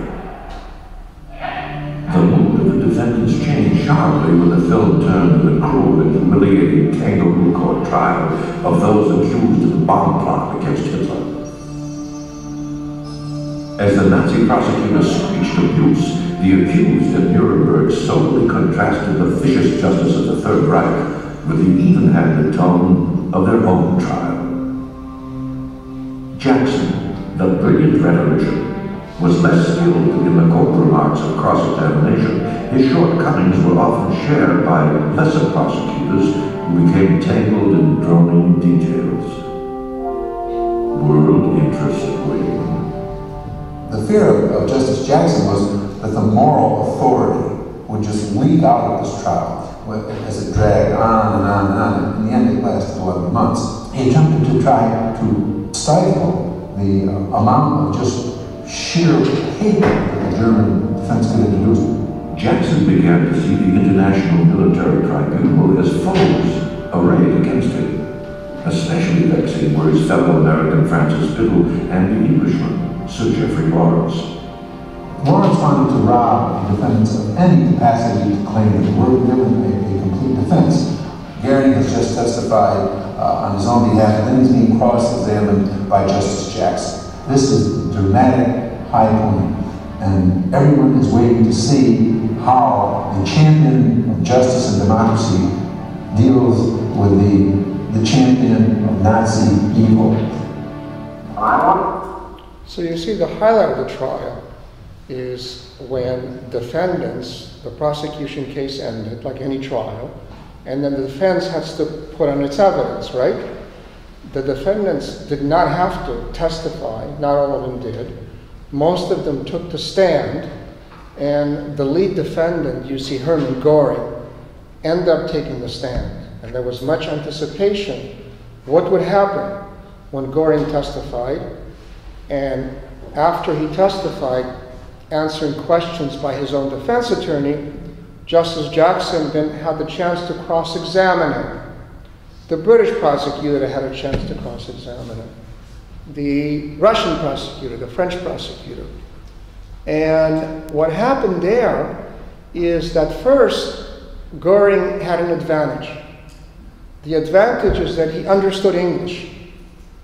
And so when he heard the question, he heard it first in English, he understood it, and then he heard it in German. So he had time to think about the answer. You saw that when he was arrested, he was this very obese man, very corpulent. He was taking many drugs. He was addicted to an opiate. And when he went to prison, that was one of the best things that happened to him. Because the jailer, the American Colonel Anders, put him on a strict diet. And he lost a lot of weight. And by the time the trial came, he was sharp. He was no longer an addict. And he was back in his height. And so there was this feeling, now these two giants will come together. And all of a sudden, in the gallery, journalists were allowed. They came in and they said, now we're going to see something dramatic. And the first thing that they saw was that Jackson was unprepared. Why? Because he was very busy with other things. And then he made the mistake of asking Göring general questions. Tell me about Nazi Germany. Tell me about politics. Didn't you commit aggressive war? And Göring is able to answer general questions by general answers. So it became a political discussion. Do you see that? When he finished the first day, he knew he didn't do a good job. So the second day, he did a better job. He focused on specific things. But then the British prosecutor came and testified next. And the British prosecutors, they have one advantage. They were barristers. You know the difference between barristers and solicitors? What do barristers do? What do barristers do that solicitors do not do? Anybody know? Barristers go to court every single day. That's all they do, is they go to court. And they're experts in examining and cross-examining. So the British barristers did their job very well. Instead of asking general questions, they asked specific questions. And they showed specific documents. Isn't this document, isn't this your signature? Isn't this true? Didn't you say this? Okay? And so they showed. At the end of the war, there were planes that were shot that were attacking Germany. And the pilots parachuted out. Didn't you issue an order that says when these flyers would come down, they should be immediately executed? This is your signature on it. What could Göring say? And what was he proving? What was the British barrister proving by showing that? That Göring is guilty of? Murder. No, not murder. He was guilty of war crimes. International law. Do you see that? Because he was ordering the killing of POWs, which is a violation of international law. You see? So what you see here in Nuremberg is the actual difficult problem that exists in any criminal trial. If you're doing a criminal trial here, in Prague, how to make your best case, how to do it the best way. Do you see that? And how do you do it? Do you do it with documents? Documents are great, but what happens with documents? They're also boring. So they introduced a film in order to show this. They had an advantage because there was no jury. Jurors get bored very easily. But these were professional judges. But still, it became a very monotonous trial until Göring testified. Okay? I'm going to skip ahead because we're running out of time and just watch towards the end of it a little bit, and then we'll go back to finish up with some Q&A on restitution.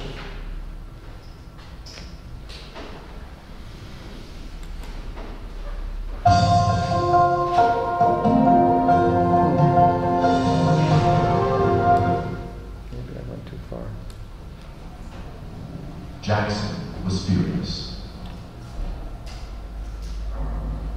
But as the second and third days of cross-examination unfolded, Jackson gradually gained the upper hand, as point by point he listed Göring's crimes and verified each with evidence. When we got Göring into the matter of the specific crimes that he committed, such as the persecution of the Jews, well, then he collapsed. He was a done witness, I'll tell you, because we had him so devastated on the Jewish issue that he had nothing to say. You, Hermann Göring, published a decree imposing a fine of 1 million marks for atonement on all the Jews. Das habe ich bereits ausgeführt, dass ich diese sämtlichen damals erlassenen Gesetze gezeichnet habe und dafür Verantwortung trage. It was you, was it not, who signed a decree to make the plans for the complete solution of the Jewish question. Now that document is signed by you, is it not? Das ist richtig. Göring then leaves the stand, not the next Fuhrer, which had been Jackson's fear, and he leaves the stand convicted by his own admissions, which was Jackson's immediate objective. So, with a sort of sober endpoint assessment, an observer, I think, could understand that this had not been a good day or a good series of days for Göring.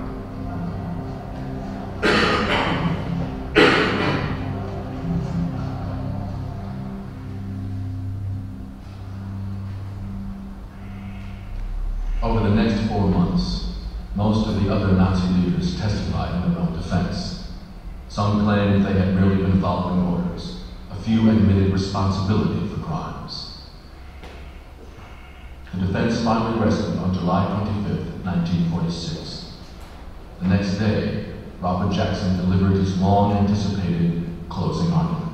Mr. President and members of the Tribune, it is impossible, in summation, to do more than outline with bold strokes the vitals of this trial's mad and melancholy record, which will live as the historical text of the 20th century's shame and depravity.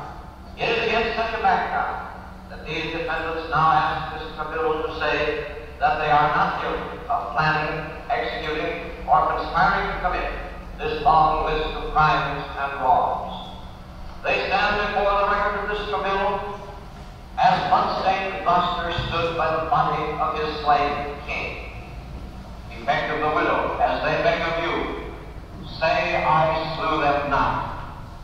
And the Queen replied, then say they were not slain, but dead they are. If you were to say of these men that they are not guilty, it would be as true to say that there has been no war, that there are no slain, that there has been no crime.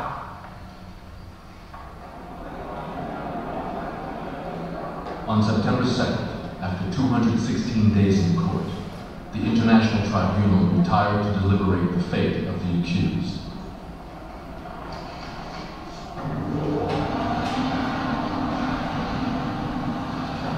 Four weeks later, the defendants were brought up to the courtroom for the last time.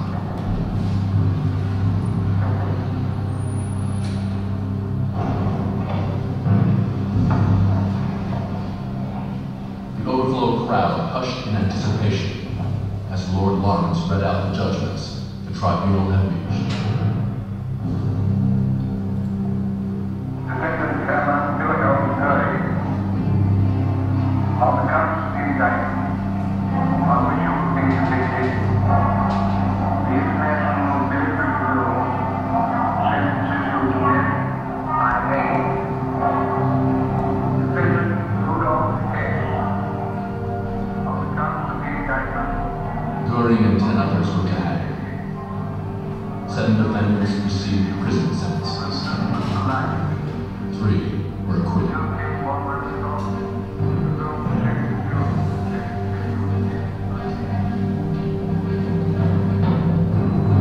Goering's wife and daughter were allowed a final visit. Emmy Goering believed that they would never hang her husband, but intern him on an island, like Napoleon.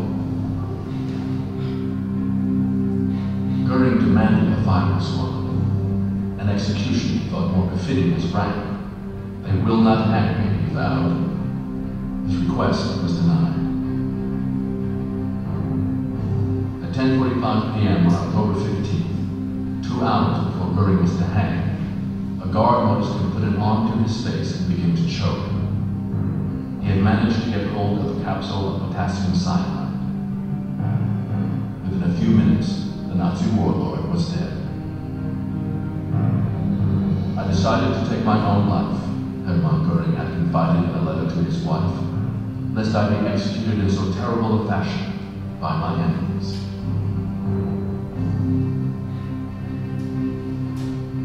His body was taken secretly to Munich and burned, the ashes scattered in the local river.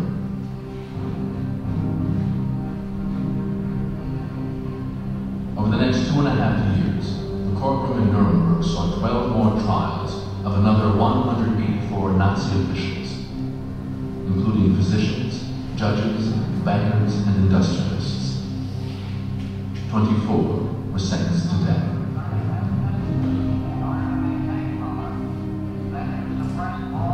Robert Jackson returned to the U.S. Supreme Court after the first trial, where he served until his death in 1954. He was never appointed Chief Justice. Jackson's hope that an international system of justice would deter war crimes and crimes against humanity has yet to be realized.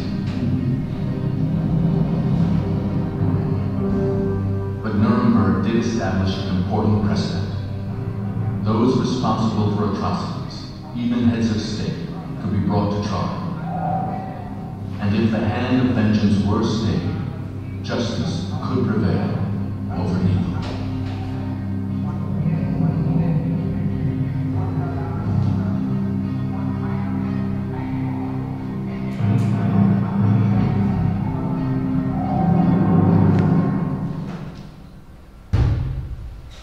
There's more about the Nuremberg trials and American experience on. Okay, good. Okay, let's deal one more thing and then we're going to finish, which is Dr. Moore is leaving tomorrow morning very soon. This is the last night of the year. And one of the things we wanted to do is he covered a lot of important material for us. But we want to have a little bit of discussion about what he said, because this is our last opportunity to do so.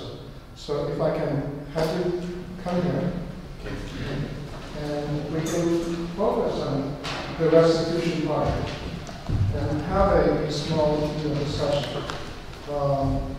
The lecture that you heard, for those of you that came earlier today, you heard it the second time. We put it on the live feed so people could watch it. So, are there any questions with regard to restitution reparations? Because that's an issue that we're still dealing with today. Nuremberg is finished, correct? There's the legacy, we'll talk about the crimes, but this is the restitution part. So, I'd like to get a question. Yeah. Actually, I have some questions that were not clear for me from your presentation. And they are concerning mainly the third of the processes, how to deal with the atrocities, and by that I mean the restitution, as you mentioned in your presentation. And the thing that is not clear to me is that if I understood it correctly, the restitution should be for the whole Jewish people, for the whole nation, or what is the practical way how to deal with the restitutions? That's a very good question. Well, let's try and simplify it, and I'll try and give examples. Let's take my grandfather's farm in Poland. It belonged to him, then it belonged to my father, and belongs now to me. By coincidence, the name of my grandfather was Aaron, same as me. I am called after him. In the books, in the registration books in Poland, the owner of the property is my grandfather. So now it's me. He perished. My father passed away, so now it's me. So it seems to me logical that that property will be given back to me. And that's just an example, because as I pointed out, the value of that property is very small.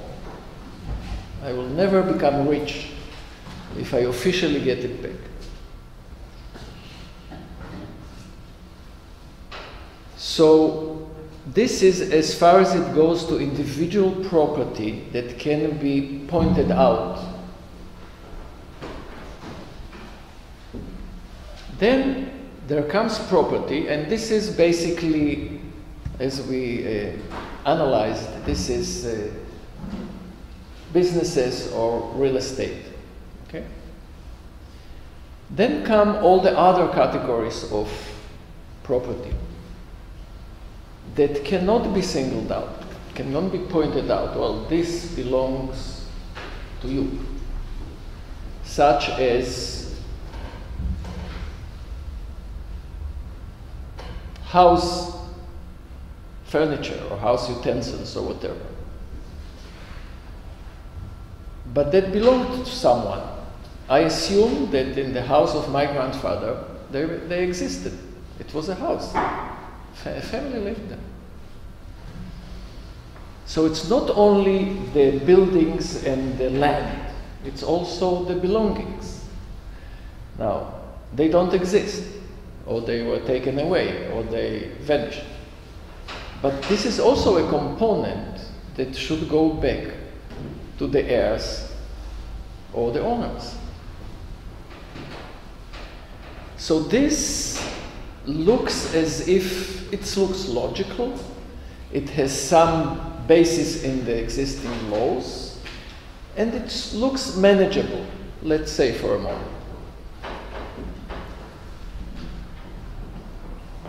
There comes communal property, which much of it, or part of it, was already restituted, but part of it was not restituted.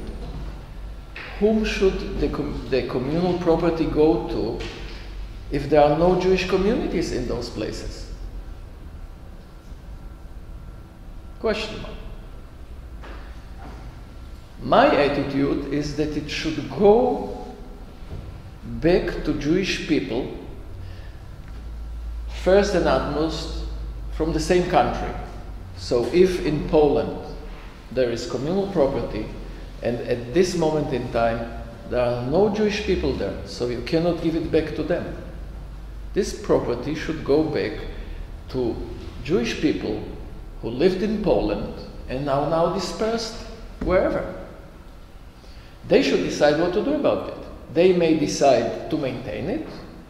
They may decide to sell it because there's nobody there to take care of. And the proceeds should be allocated to all the Polish people or from that town, Jewish people from Polish origin, or from that town, or to others who are not from that town, but they were Polish. Now comes the issue of heirless individual property. It exists because whole families were wiped out totally, and there's not one living soul who can be regarded as heir of that property. Whom shall it go to? Now, your question is very important because by the existing laws of the countries, heirless property belongs to the state, right? So, going by the existing legal system, the heirless property in Poland and the Czech Republic and in any other country should belong to the state.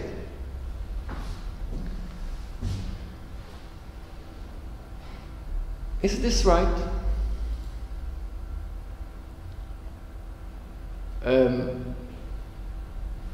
The Jewish people didn't start World War II. The Czech people didn't either. Say it again? The Czech state or the Czech people. Absolutely. The Czechs didn't start, the Polish people didn't start, nobody started. We know who started it. So here is a moral issue, which I mentioned yesterday. A major injustice was caused to my parents, okay? And as I said, I cannot bring the dead back. Nobody else also. Nobody can. So the only issue after genocide was committed is to deal with thefticide, which was not necessarily committed by the Czech people themselves or by the Polish people. But it started with the Nazis. But what now? Shall we leave it like this? Is it right? Question mark. As I told you yesterday, the thefticide was coined by Irving Kotler, a Canadian jurist. As for myself, I see it as my mission to do something about it. Not necessarily for myself, because as I said before, I'm not going to be rich with this little property somewhere in the middle of Poland. but for the living Holocaust survivors who are still with us, and there are still 500,000. By the way, in the year 2005, there were 1 million Holocaust survivors with us, still living. Now they diminished to 500,000, and they are dying at a terrific rate. So to finalize my answer to you, this event of the Holocaust, of the genocide called Holocaust or Shoah, cannot be dealt with regular measures. It doesn't work. If it's to be dealt with regular measures, the injustice will stay there, big and loud. It cannot be dealt with regular measures. And it was not dealt with regular measures in Germany, because also in Germany, airless property of German Jews belongs to the German state. But Germany said no. We will create this successor organization and let it go back to the Jewish people. And the Claims Conference actually returned, and is still returning, property to Jewish people from German origin if they can in any way to show that it was theirs. And airless property is dealt with by the Claims Conference and for supporting Holocaust survivors. This seems just. This allows some measure of justice to the Holocaust survivors still being with us.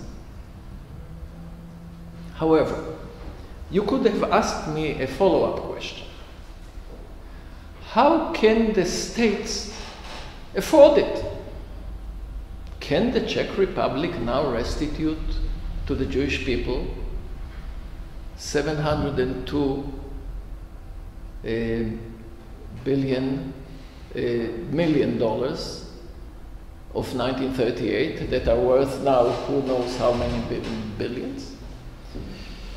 And we looked into this issue when I was in government.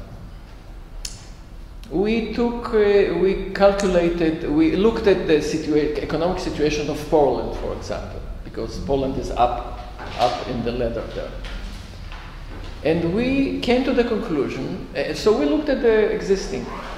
Poland at the moment, the rate of debt to GDP in Poland is very low. It's like 43% and maybe less. The rate of the State of Israel is higher. Now the Maastricht rules recommend 60% or compel each EU country to be at 60%. So we calculated that if Poland will decide tomorrow issue government bonds with the value of the full Jewish property that Poland didn't restitute so far, paid back to whoever, let's not deal with this at the moment, and then deal with debt, government debt over 20 or 30 years, because government can issue bonds for 20 and 30 years. The rate of debt to GDP, the Polish rate of GDP, will be less than 60%.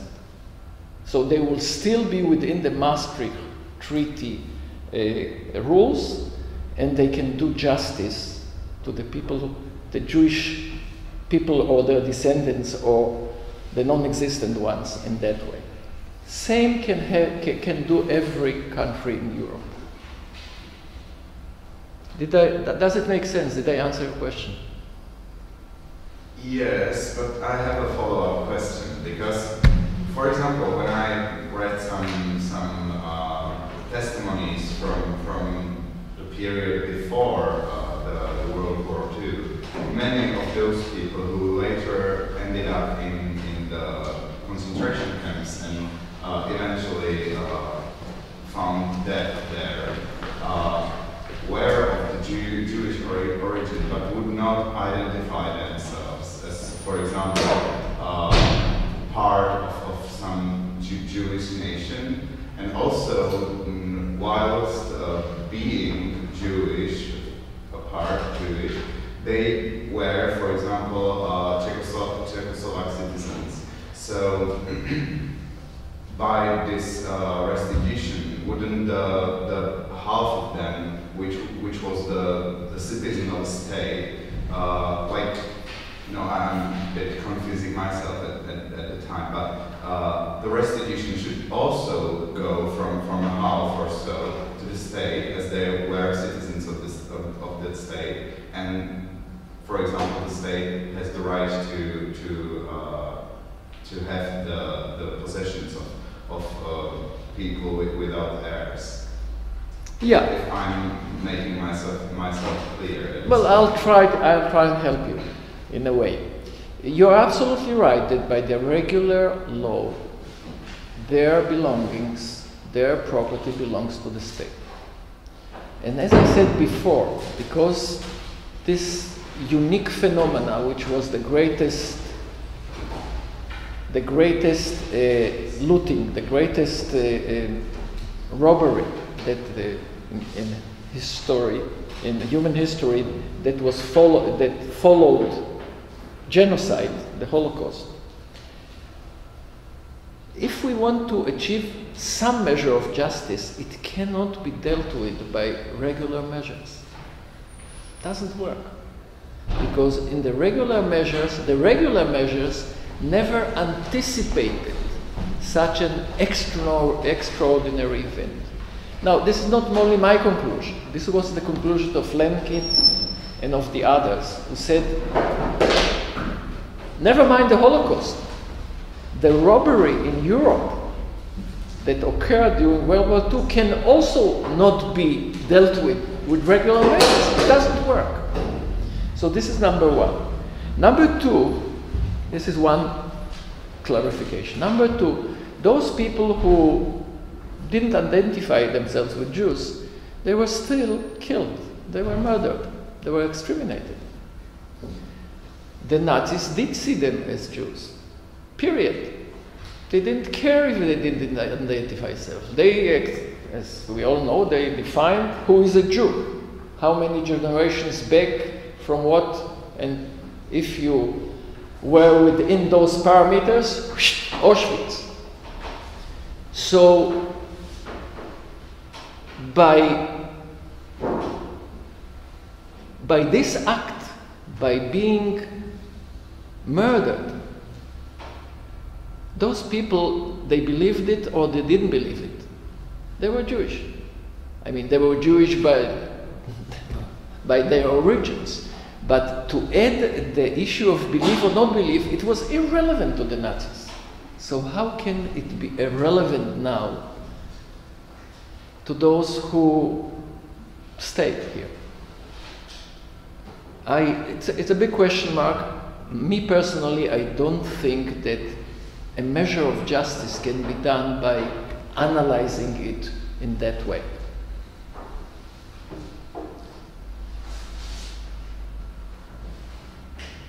Okay. I have one question to her. So, it's already 72 years after the Second World War. And why Jewish property should be restituted just now, nowadays, 72 years after the Second World War? It's a very good question, a very important question.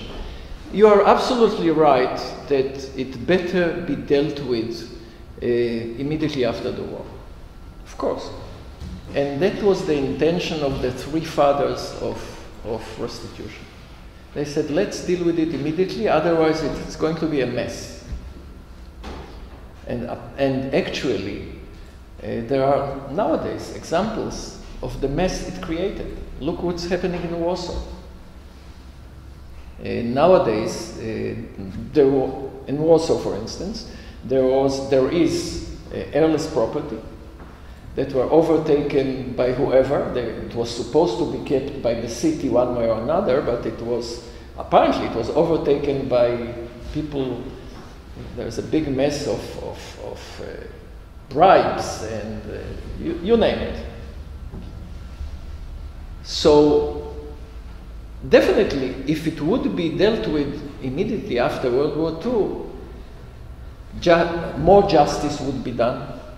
Then some measure of justice that I'm talking about would be bigger. And it would do good to the countries that it exists there.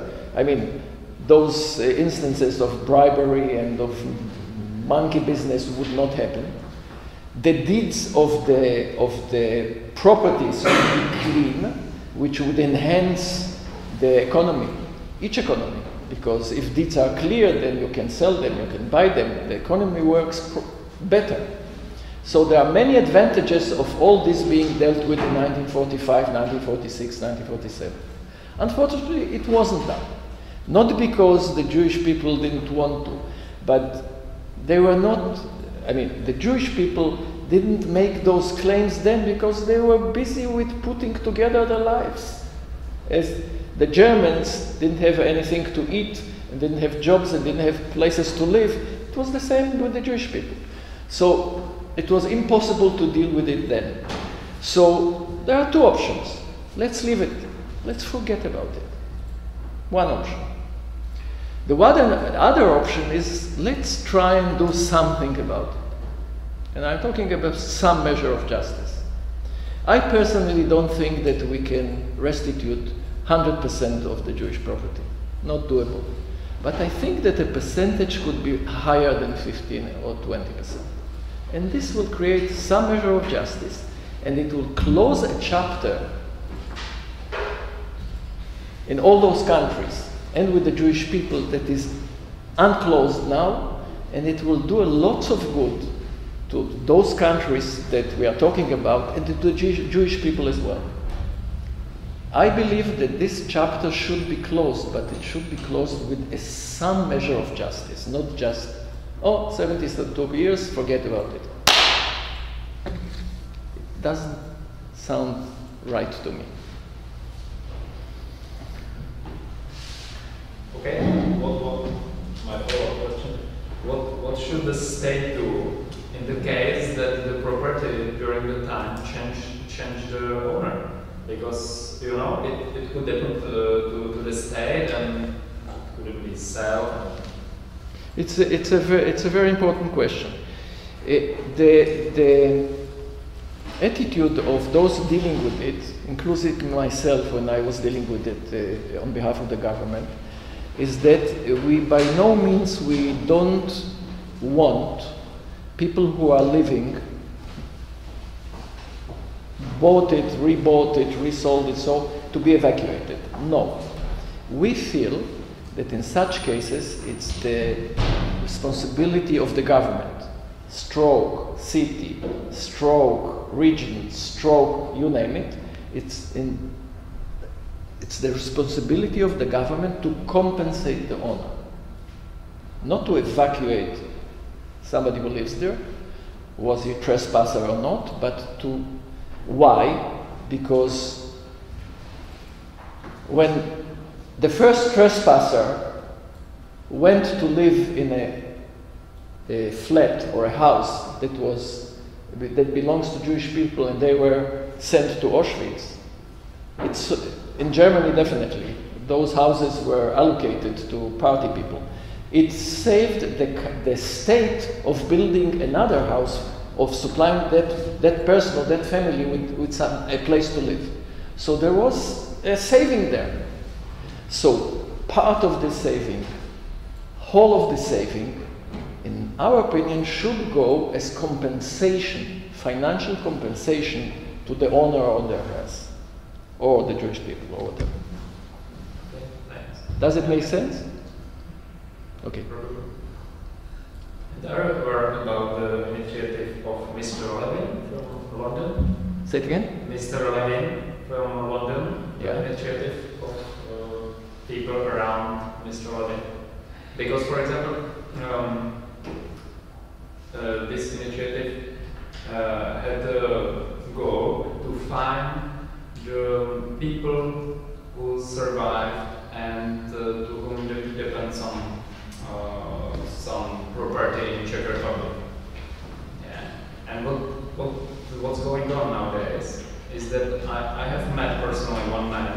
build the whole business on this idea, because they find around the whole world the people who had or relatives had the property in Czech Republic.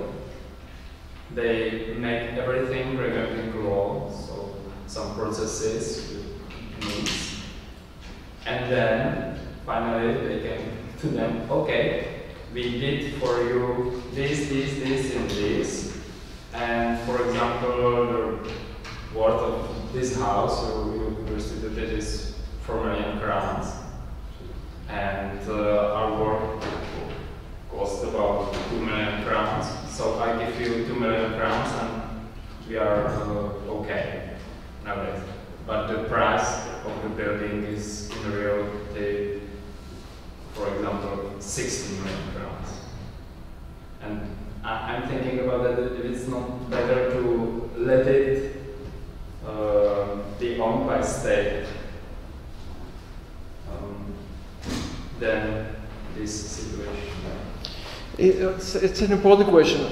Such instances were discovered now in Warsaw. Exactly as you explained it. And some say that lawyers, Polish lawyers, were involved in that. There are also, I think, 1 or 2 examples where those lawyers were taken to court. So the moral question is here, and I would leave it to Professor Bazyler to answer, if he wants to, is, are lawyers supposed to be involved in such dealings and willings? Most probably not. So here is a moral or an ethical question for lawyers. Polish, Czech, you name it. So that's number 1. Number 2, again, here we are talking about some measure of justice. So if the owner or the heirs got something out of it, this is some measure of justice.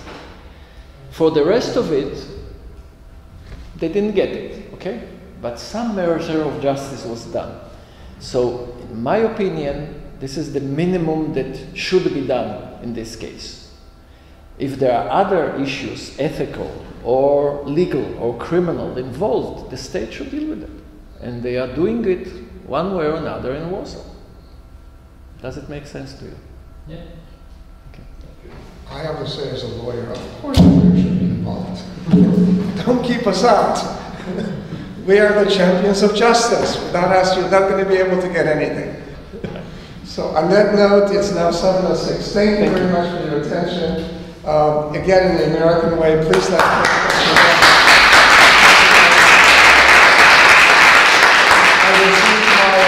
we'll talk about national prosecutions, and we'll focus most of the time on the Eichmann trial and then prosecutions under domestic law. Let me say one more. Please.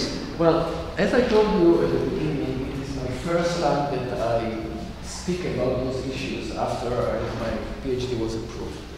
And I am very grateful to you, because you were a very intelligent and good audience, and the questions you posed and the conversations you had with some of you in between were very, very helpful to me. And all this will help me with my book that I am writing, and it will be published in due course. So thank you very much.